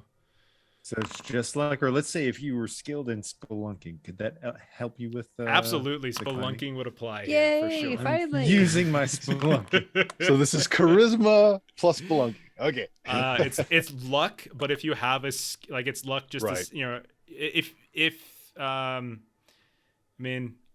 it's really just about climbing up and trying to time it or get lucky that you don't happen to run into one of these things. So if you have a preference of what you want to roll, I'm open. I'm all ears. It's I fine. got an 18. If we could do that with advantage, you said. Yes, absolutely. Everything's with Good. advantage because you guys I did got such a good 5. prep job. Am Yes. I affected by? Can I just fly up there and dodge? You can them? fly up. You would just you would Same you'd thing. still want to roll it, but Yeah. you don't have to worry about climbing. Okay. It's like It's I also, can't touch the rope. I'm not requiring a climb check just because you guys have a rope and it's 0 grav, so it's not too difficult. It's not like it's taking a ton of strength or anything. It's really just about the timing and the luck of happening to hit any of these patrols. Anything 15 or above is perfectly fine. So I think everyone's good, right? Yeah, everyone's Yeah. good. Everyone makes it up. You have this door here, this kind of ocular door. And once you get within about 10 feet of it, you see it opens up. And you can see this kind of, what's it called? Like Willy Wonka chocolate factory like thing just kind of keeps going up a little bit further. And eventually you find yourselves as you're just kind of floating and kind of going up, maybe using some of the seams in the wall as like handholds and footholds, but you're able to move for kind of a significant period of time. It doesn't seem like there's any more of those kind of patrolling lights. At a certain I point, turn like, my hands into like little fans. oh yeah, Yes. I get. Believe it or not. Okay. Eventually, the side walls dissipate. They just kind of go away. And you are left kind of like free floating into what looks like just utter emptiness and void. And you realize you're just kind of continuing to go and kind of float. Your momentum is continuing to take you up and up until like you start to notice like shapes and lights begin to appear as you're getting closer and closer to something. It almost looks like you're approaching like a modern city from above at night when the lights are on and there's like these street lights that are creating these very like orange illuminate pathways here and there. But you don't really notice any like ceilings or walls or any kind of what ultimately would be like recognizable like human civilization type structure, as it's just this massive array of the inner machinery of this autofac. It's not even an engine room. To call it an engine room is probably not even really accurate in terms of how you're thinking, but it's more like this supremely efficient stacking of like inner organs of this fact. But it's this mixture of like fungal and mechanical and kind of alien design.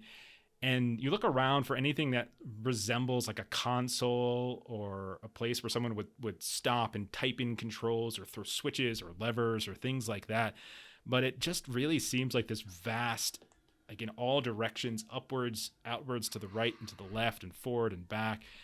This just vast interweaving of like intestines.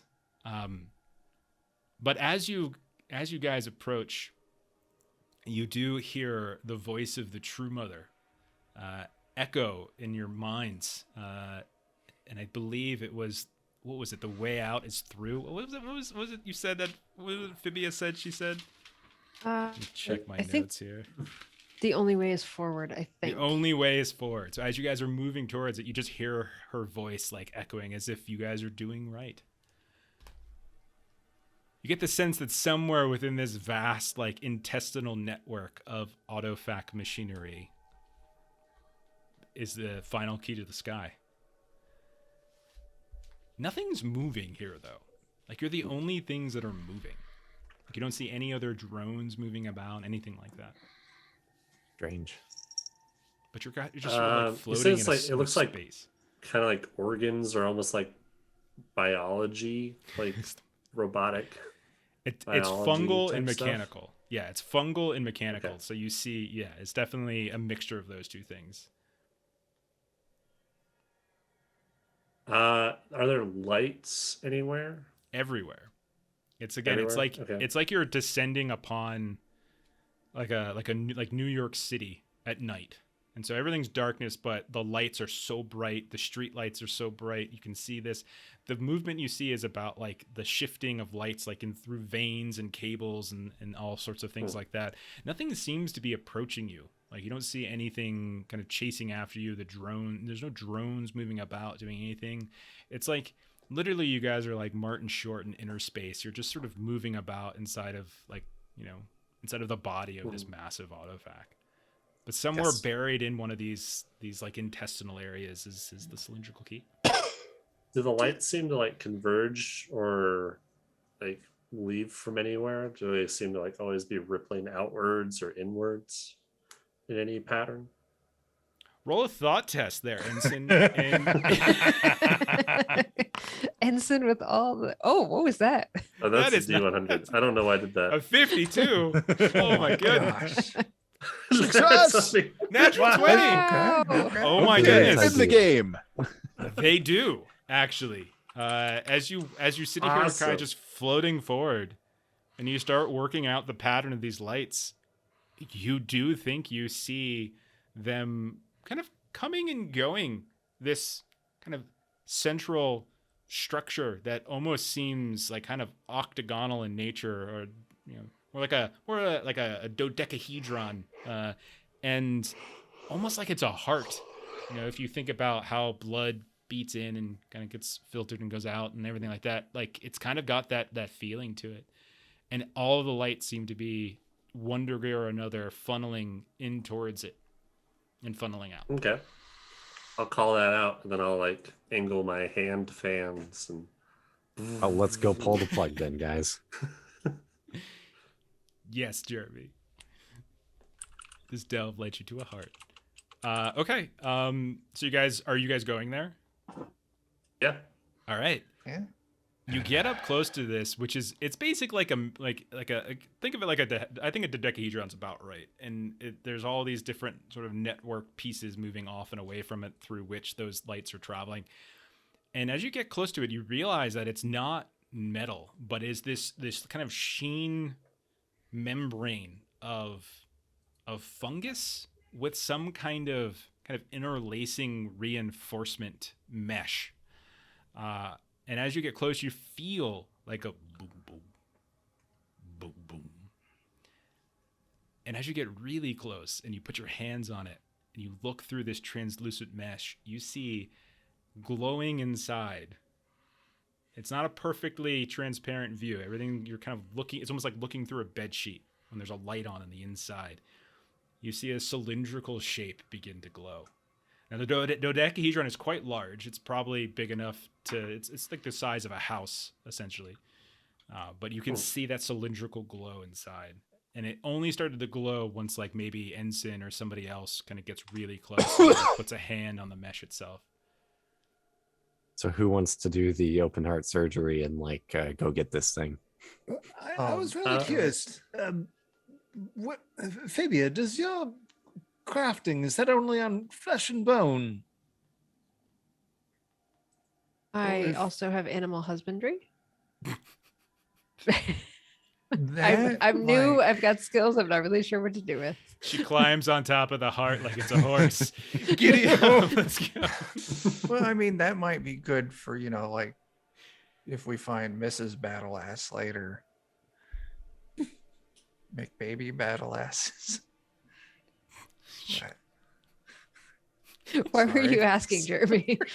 Well, because you have biomancy. I was wondering if that could be applied to the fungal stuff. Yeah, could you like make a hole in Yeah, it just to without like it dying? let it open itself up for you. How porous is this? But MSG doesn't know if your stuff works on fungus or if it's just flesh and bone. Melissa doesn't know either. It doesn't appear porous, but it does appear it's not very like when you put your hands against it. Those of you who have hands or hand-like objects, when you place your hands against it, it's physical. Like your hand doesn't push through, but it gives. It has a lot of give to it. But like if you try to just use your hands to kind of rip it apart or move it, it doesn't seem to work that way. But Fibia, if you want to roll a biomancy test here to see if you can find in this sort of fungal fleshy membrane a weak spot that you could perhaps create some kind of entrance, you're welcome to give it a try. Do you have open heart surgery? Let us go. I was trying to think like maybe we could like find a. I mean, I have surgery. It's true. You We have do actually have a surgery. surgeon. You do have surgery. Oh, there you go. And I I even would have a yeah. medical kit with everything I need. Oh my. I'll say between the two of you, one of you Gonna can make need the to- roll, and we'll say the roll can be done in advantage if whoever wants to do it. Is it thought or what is it? It's either thought or agility, I would think. So thought I have is in, 4 like finding in the right thought, yeah. Bert. I have 3 in agility, and I am a surgeon, and I have gear. Yeah, you go for Yeah, it. so. Just kind Okay, of so make but a take large advantage. incision here. Because Okay, Fibia is able advantage, to all right. kind of help you with like the specific flesh that you're seeing, which is not the same perhaps as what you're normally cutting through, but Mhm. the skills are still the same. Okay. You spend a heroic when you already get advantage. It doesn't do anything though, does it? You get a You can third get advantage. a- You can roll 3 times. Oh, and then take I'm the doing best. it. Yeah, Oh. then I'm doing it. Yeah. This is a 3 very high 20. check, so it definitely Yeah. would be worthwhile. Okay, so I've got 3d20 plus 5 to the end of it. Okay. It'll live forever.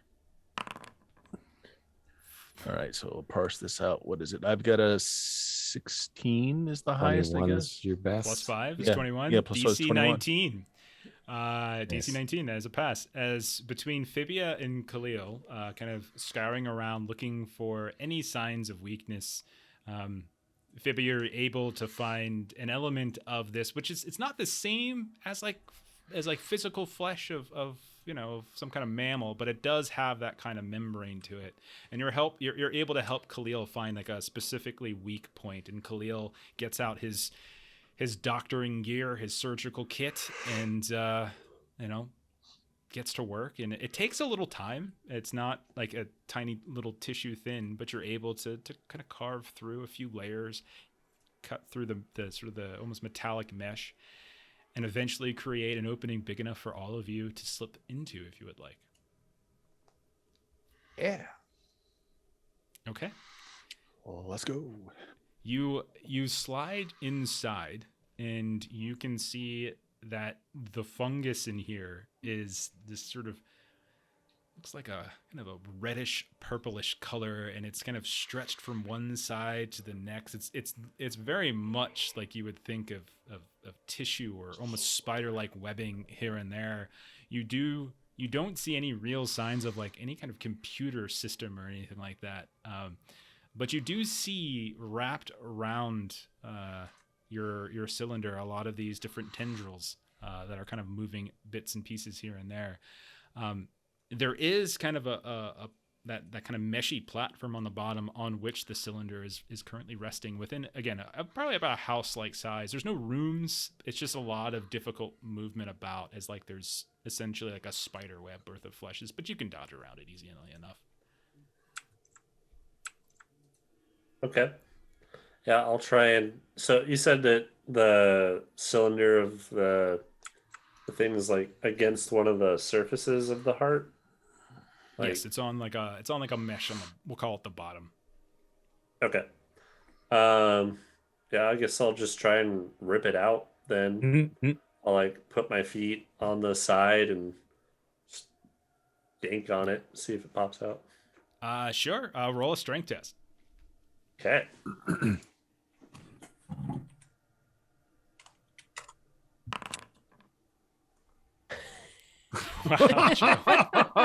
Wow. Wow. You want to add a heroic to that? Sure. I think I would donate a heroic. DC 11. DC 11. So you'll get it if you just spend a heroic. Oh my gosh. It's kind of Slash embarrassing words. at first as Ensen tries to. It's slippery. But you're able to, you're able to wrench it free. And as you do, like the wrappings of like tendrils and tissue and kind of the fungal tissue around it just sort of rip and kind of fly free. And you feel like the sloshing around of that liquid that's kind of in all of these cylinders, that kind of illuminated liquid. You can see the weird kind of metal, the metal tubing around the outside with almost like a key-like sketching.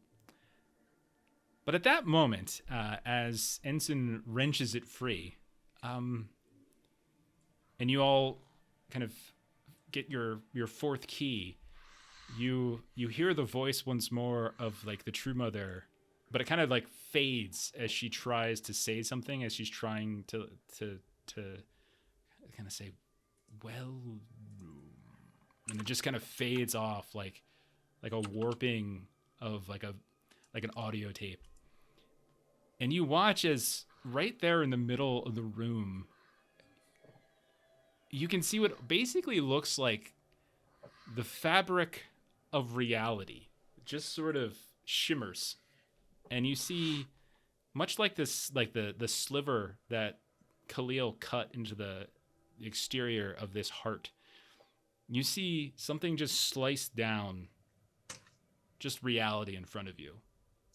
And everything just kind of gets peels away as you see an arm kind of reach out, this large kind of purplish arm with 3 fingers, and then a mechanical arm kind of reaches out on the other side and just sort of pulls it apart.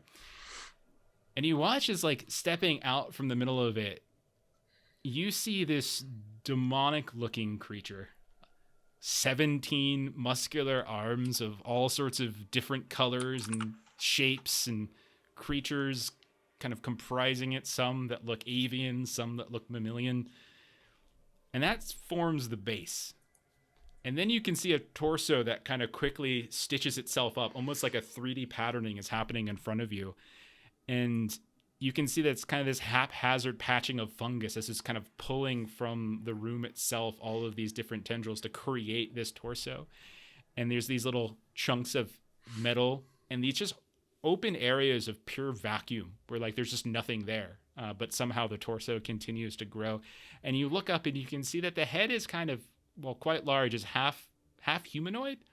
You see a mouth. You see these long, kind of glistening teeth, lips bared, these blood red lips, and what looks like a metal jaw and cheekbones protruding from overly thin kind of fungal membrane, much like the heart itself. And you can see that everything from the cheekbone up, no sense of humanity is there anymore. Because in its place is some sort of strange looking, constantly moving, complex crystal machine that is whirling and shifting, casting noise and light. And all of you recognize this as being the weird kind of sextant compass that the True Mother was holding in the most recent vision. The thing that she seemed to be using to track the far-off ascension of some kind of object into the sky. What do you all do as this thing is literally kind of stitching into itself? So I stopped listening when you said muscular arms. Quick, Essen, flex off.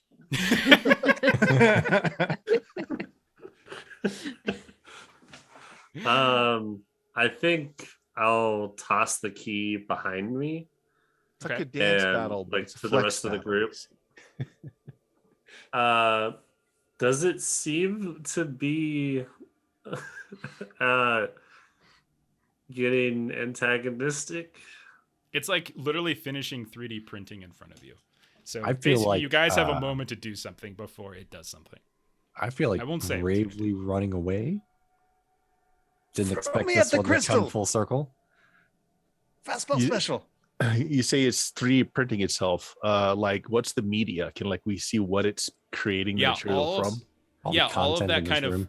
fungal tendrils are just sort of reshaping and creating and kind of finishing out the spots that haven't finished. And it looks like it's already shifting and moving, but it looks like there's still pieces that are let to go. So essentially you guys have a round to do something before I murder. Does it look like it's trying to cover the crystal part of its head? No, it does or not. Is it leaving that exposed? It does not. Okay. Can I? Yeah, I want to throw the key, and then since it's still 0 gravity, right? Yeah, within here, like there's still kind of that floating, but there's things you can grab and kind of move around pretty easily. So I want to like throw the key, and that would like push me towards it because I was throwing it away, and I want to just try and latch on to the crystal and wrench it free. Okay, so you wrench the key out of like that tendrilic mass, and then you throw the key, and in doing so, kind of push yourself back. Turn around and you grab on. I'm going to need you to make an agility test to try to grab onto this thing as you're moving through. Okay. How big is this compared to us? It fills up nearly the entirety of this heart. So the heart, remember, is like basically at the size of a house. And so this thing is almost the same size as that. 19. You are able to very deftly contort yourself. Learning from Kite, and latch on to this fairly massive crystal sextant. It's like the size of like one of those old like CRT like like a big box like a 70-inch big old TV. It's like that big as you grab it and you wrench onto it. Okay, what is everybody else doing? Everyone gets an action before stuff happens. That was Ensen's. So Jeff, this is a stretch. But being we play it so close to the vest.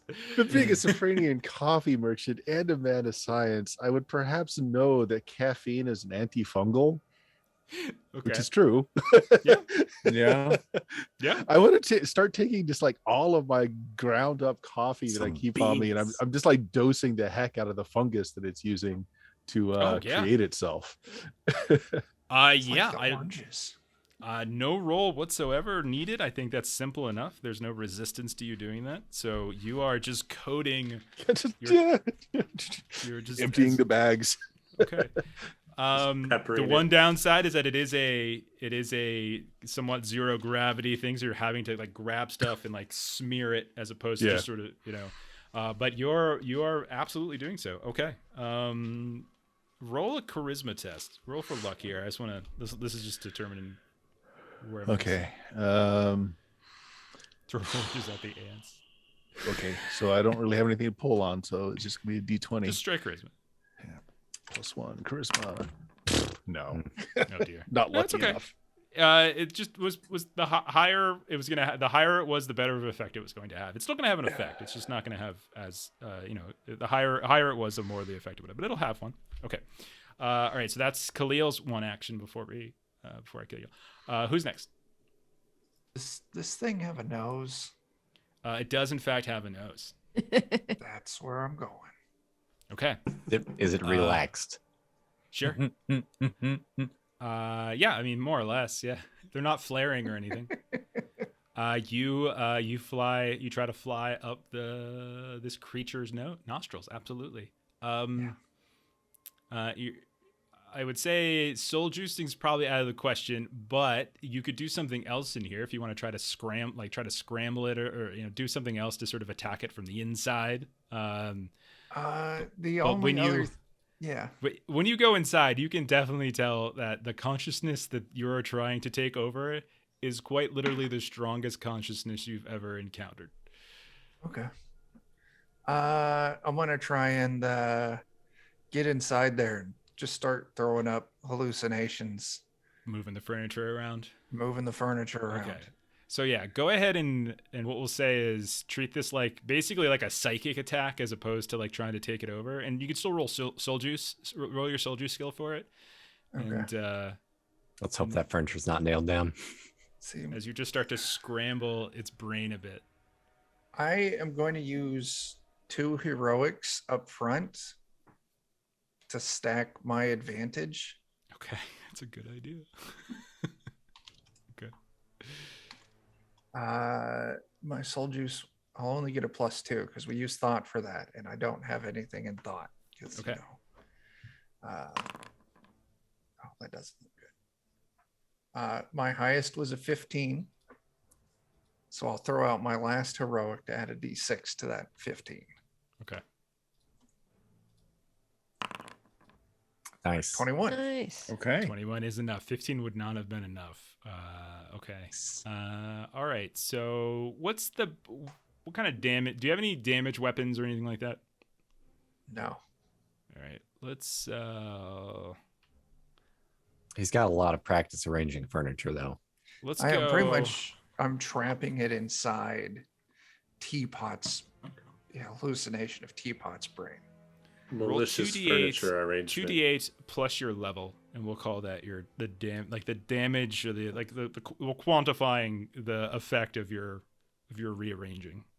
Malicious interior design. Oh god. 19. Okay. Wow, that's pretty good.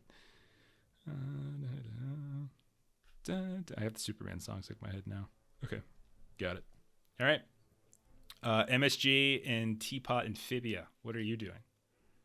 I do have a disintegrator gun. Yeah. There's no way that using that can go wrong. Yeah, not at all. Maybe I can try and pinpoint some sort of like structural point where it's still assembling, and try and disintegrate it out. And I mean, there's 17 arms, so you can try to perhaps take one of these out. sure. Yeah, go right ahead. So just roll your range attack. I'm gonna go ahead and spend a heroic on it. Arm wrestle. So- How do 17 arms attach themselves? Is it like a spider? It's very much like a spider. Like think of it like a drider, if you want to think about Right. from 19 is my best. 19 is exactly no, actually 19 is good. 19 is good. It's not exactly good, but it's better than good. Okay. Roll right. your damage for your disintegrator ray see. pistol.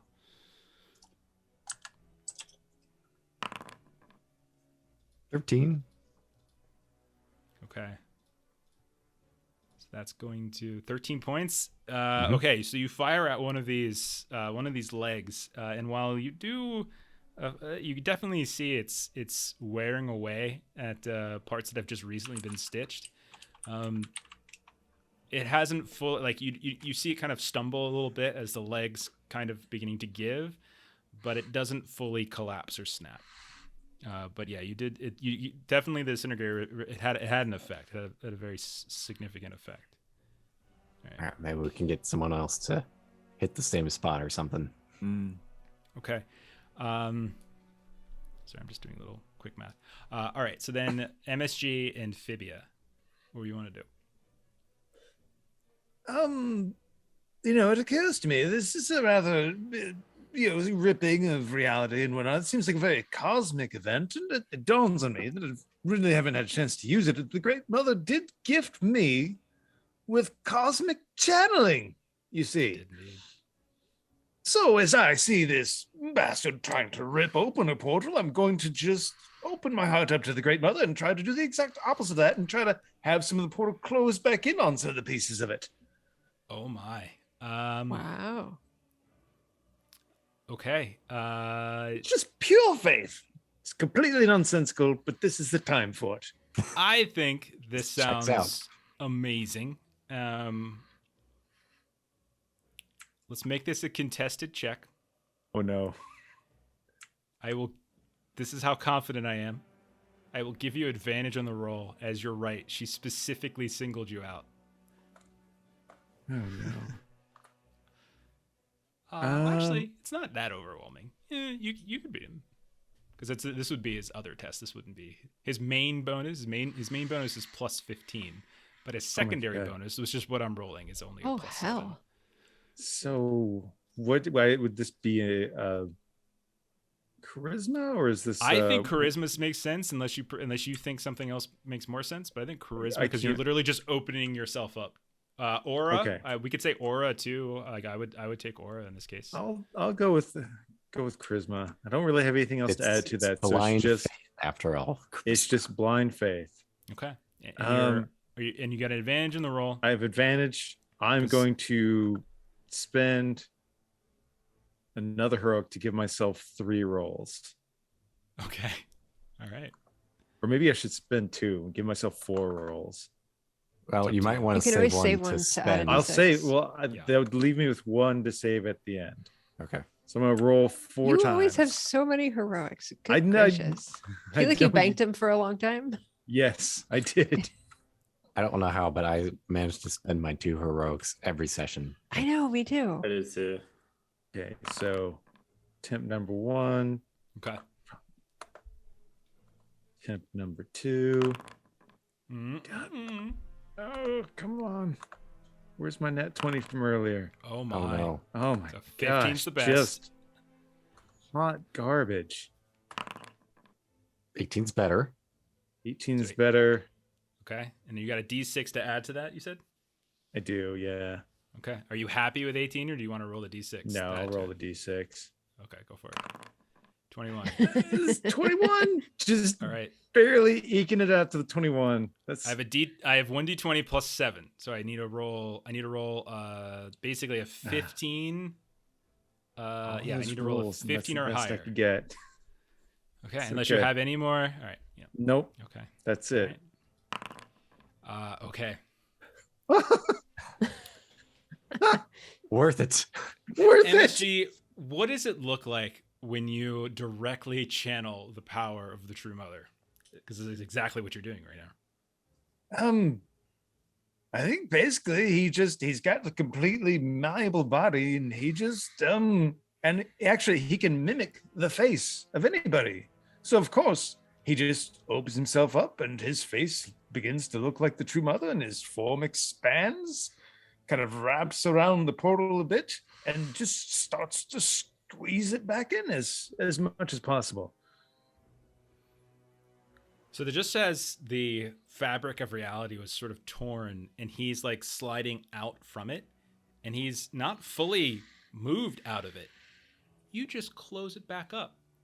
Like you're closing a door while he's not yet out of the doorway. And you watch as you just begin to just rip him clear in half. I am, however, going to need Ensen to make a very important role as you are literally on top of this guy as this stitching up is happening. And I am holding him. And Maybe, Tango's in his nose? Yeah. But the hope Tango's in his is maybe nose, you'll it's be true. able to yank the thing. Like we've Yeah. got. I am trying to wrench the crystal off of its head still. We'll get to you in a second. Fibia still hasn't done something. So Fibia, you're watching this happen. You have an action if you want to do it here. You're seeing this thing suddenly get ripped in half as MSG next to you almost looks like the True Mother herself has just channeled into this violet cat. And an expulsion of some kind of glorious energy has caused the reality to stitch back up on top of this demonic creature, while Ensen is on top of it, while Tango is inside its nostrils. Fibia, is there anything you want to do to contribute to this before I make Ensen and Tango make some rolls? I am trying to look at what I have, and I don't know what I can do that would help this. You visibly see it being bifurcated in a vertical manner. Like it's literally getting cut down the middle as if half of its body is being just sliced by like the fabric of reality stitching closed on itself. And you can see that it's like a zipper being pulled up from the bottom. And so it's closing and it's getting up to Ensen at this point, getting up to the head to where that crystal sextant in, which you would know is extraordinarily important, and where Tango just flew up into this guy's head. So can I just do the thing that may not actually be helpful, but I'm trying to kind of tug of war behind Ensen, trying to pull Ensen's trying to pull the head off. Okay. All right. So I'll tell you what. Roll a strength test, and the better you do, the more he'll get as a bonus. Okay, so I'm going to spend 1 to roll it at advantage. Sure. So that's just. If you beat an 11, you can give him a free heroic on it. If you beat a 15, he can have advantage. If you roll a 3, we all laugh. Oh, it's an advantage. Oh, hey, Hold look at that. on. There you go. 18.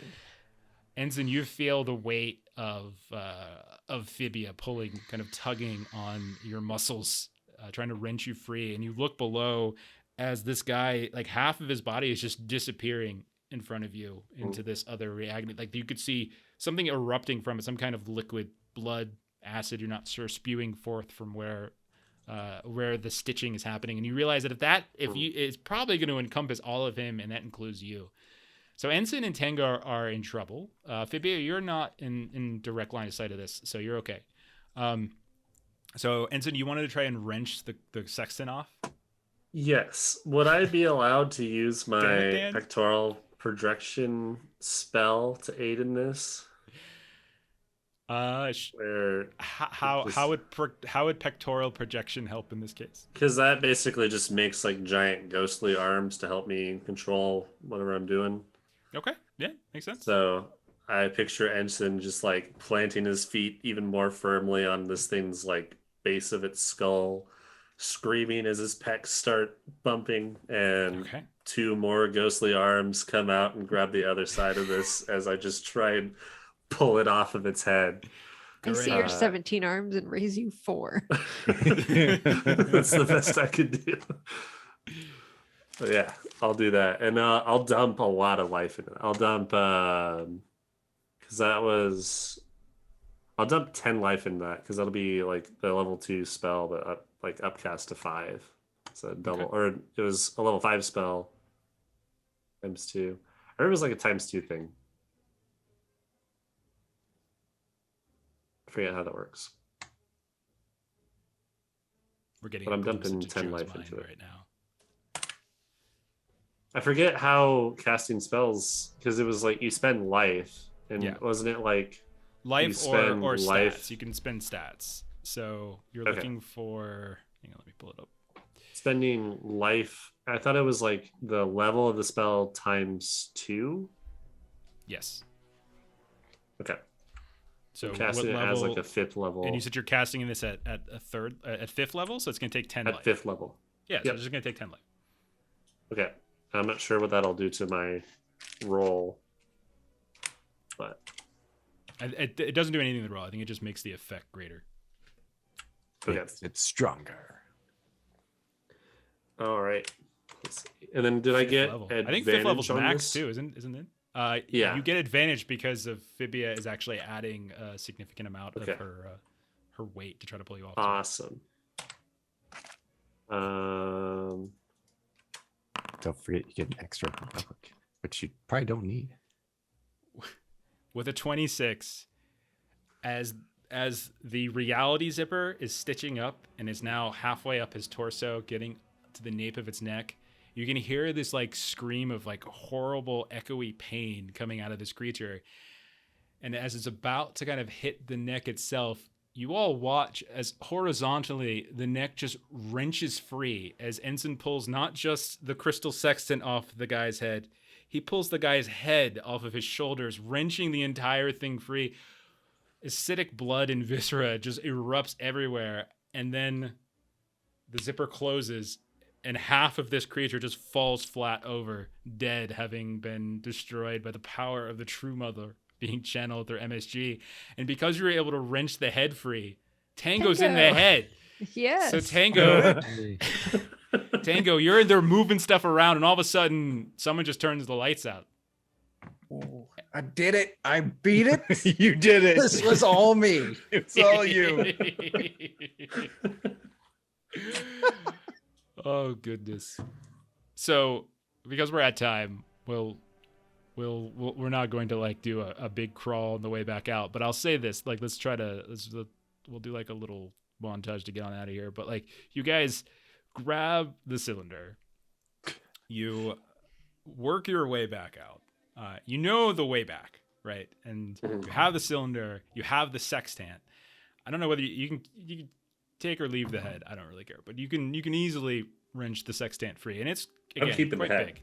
Yeah, and you realize it's some kind of contraption. Like you can literally look through, and it's like both like it's telescopic, and like there's all sorts of these different gears and maneuvers and switches. And you eventually work your way back out, having recovered the cylinder, having recovered the sextant, And you make it back out. And you know that you weren't supposed to like open the container until you have all 4 of the keys to the sky. Would you say you guys would open it, or would you wait? Maybe we look through the thing at the surrounding and also the box first. Yeah, if you start looking through the sextant here and there, it very much just seems to work like a telescope. You don't really notice anything particularly magical or special about it. It really just like you don't really know what the big deal is when you start moving it about here and there. And when you kind of use it to look at the box, it doesn't seem to have any effect by looking at the box itself. Dang. Okay, so like if we look out to the west with it, we don't like see something through It's a it. We pretty don't good see with our own telescope. eyes. It's a pretty good telescope is what it is. Were we but- told to open the box at any particular place? Nope. You just needed to recover the keys. If we have all 4 keys, Thon would be in favor of opening the Agreed. box. Yeah. Now that we have all I 4 mean, we've keys. come this far. We have keys. We have a place the keys go. What's in the box? I mean, it could Nope. just all end in a world-ending catastrophe, but it'll be fun. Oh, that's a different travel quest. I was kind of curious. Is the war in the pit still raging on after we did this? Absolutely. I mean, assuming you guys didn't do any major sabotage when you're inside the heart, like you could if Nothing you changed. wanted. But as long as you didn't do any major sabotage and destroy the heart, you didn't destroy the heart. You just killed Okay. something that was suddenly manifesting Would we have within stitched that little slit back up when we left? it. You would notice that it was Khalil? stitching itself up on the way back out. Oh, Mm. Yeah. well, even better. We could have been so much rougher. You could have. You really could have. That's not exciting or fun. Could have just C4 everywhere. shout out Kalima first and dive in. Riot, So we go over riot to the hoses box. filled with gasoline. Yeah. Okay. So all you 4 open up. keys. You open up the box, and I don't think you guys have ever opened it before. I think you've looked inside of it, and it was empty, and it is empty. But what you see as you lift this extraordinarily heavy top, and it's if you think of it like it's sort of a massive rectangular block. It's maybe about 5 feet deep or so, but it lays flat like a tile, and it's huge. It fills up one of your entire wagons. But you're able to move, like you take the top off of it, and it's almost like pulling like a sarcophagus lid off, right? And you see inside of it, like it suddenly lights, just like very faint lights along the edges of the frame just begin to illuminate. And you can see that there are these 4 kind of curved rivulets right next to each other, one after the other, like these like slots for these cylinders, like AA batteries. So they got like a right way to put them in. Yeah, you guys spend 3 days trying all the different combinations. You start Like how you always chucking put batteries in the wrong way. over. Uh-huh. You Yeah. pick one up, you're like, this is stupid, and you just throw Flip the around. keys down into the triangle valley and screw true mother. But yeah, you are able through some trial and error to figure out the proper way. And once you get them sort of fixated into their positions, you do notice a holographic like overlay suddenly begins to emerge, and you see this huge archway suddenly form, not too dissimilar from what you guys saw at the bottom of the tomb of the dragon also rises. It's kind of got that same shape. But as you're watching, you do notice that there's like this other kind of holographic console that rises up out of like one of the platform, like one of the bottom areas where the cylinders aren't touching. And there's like some kind of control panel. But as the archway finishes sort of stitching up to the very top, and it's just light. It's just like kind of creating this archway of light. Nothing in between currently. It's just like the frame. You notice at the very, very top of this, at this frame, there is this cylindrical receptacle at the very top. And as you guys are like looking at this and studying this and everything, you guys watch as almost like a little holographic image of the sextant appears above this receptacle, and you see this big bright blue arrow pointing down from the sextant into the receptacle, and you watch as the sextant just kind of goes into the receptacle, twists and turns, and then resets, and then that blue arrow shows up again. Oh, nice. Install this here then. Okay. Yes, it very much has a kind of UI for dummies. Wonderful. We've needed this way earlier. Yeah. But yeah, I'll pick up the sextant and put it in how it's asking. So it's very, very high up. This thing's probably about you would probably put this, it's like a really big double wided door frame. Think about it, those terms. So maybe someone gets on your shoulders and you're able to kind of fixate it. But even though like the whole frame is entirely light, that receptacle is entirely light, you're able to fix the sextant like directly into that sort of receptacle, and you can tell that once it's in there, it's sort of you can rotate it fairly easily. Like it's intended to be rotating in a different direction here and there. It's clearly meant for someone taller than us as well, I think. Did we rotate it to this the might be an instructed? opportunity Yeah, for MSG we'll to like size up and just look through it. I'll do my best to spin it stretchy in the orientation that it instructed. Yeah, so like you think back to hologram. the vision, sure, absolutely, but also the vision of like the True Mother, kind of where she was pointing, you sort of shift in that direction, and right as you do, you see a beam of white light just fire out of the sort of the far, like the wide end of the sextant, sort of the telescopic angle at the end, and it just sort of shifts out, and it's like this long laser beam of light, and then it dissipates. But once it dissipates, you watch the interior of that frame just suddenly light up with blue liquid as a gateway, much like the gateway that you all stepped through in the base of the Tomb Also Rises, opens up. And we'll end there. Nice. And next session, maybe we step through it. I don't know. Maybe. Cool. We debate it for like. We'll 40 actually minutes. spend the rest of the episode not going through this door. Yeah.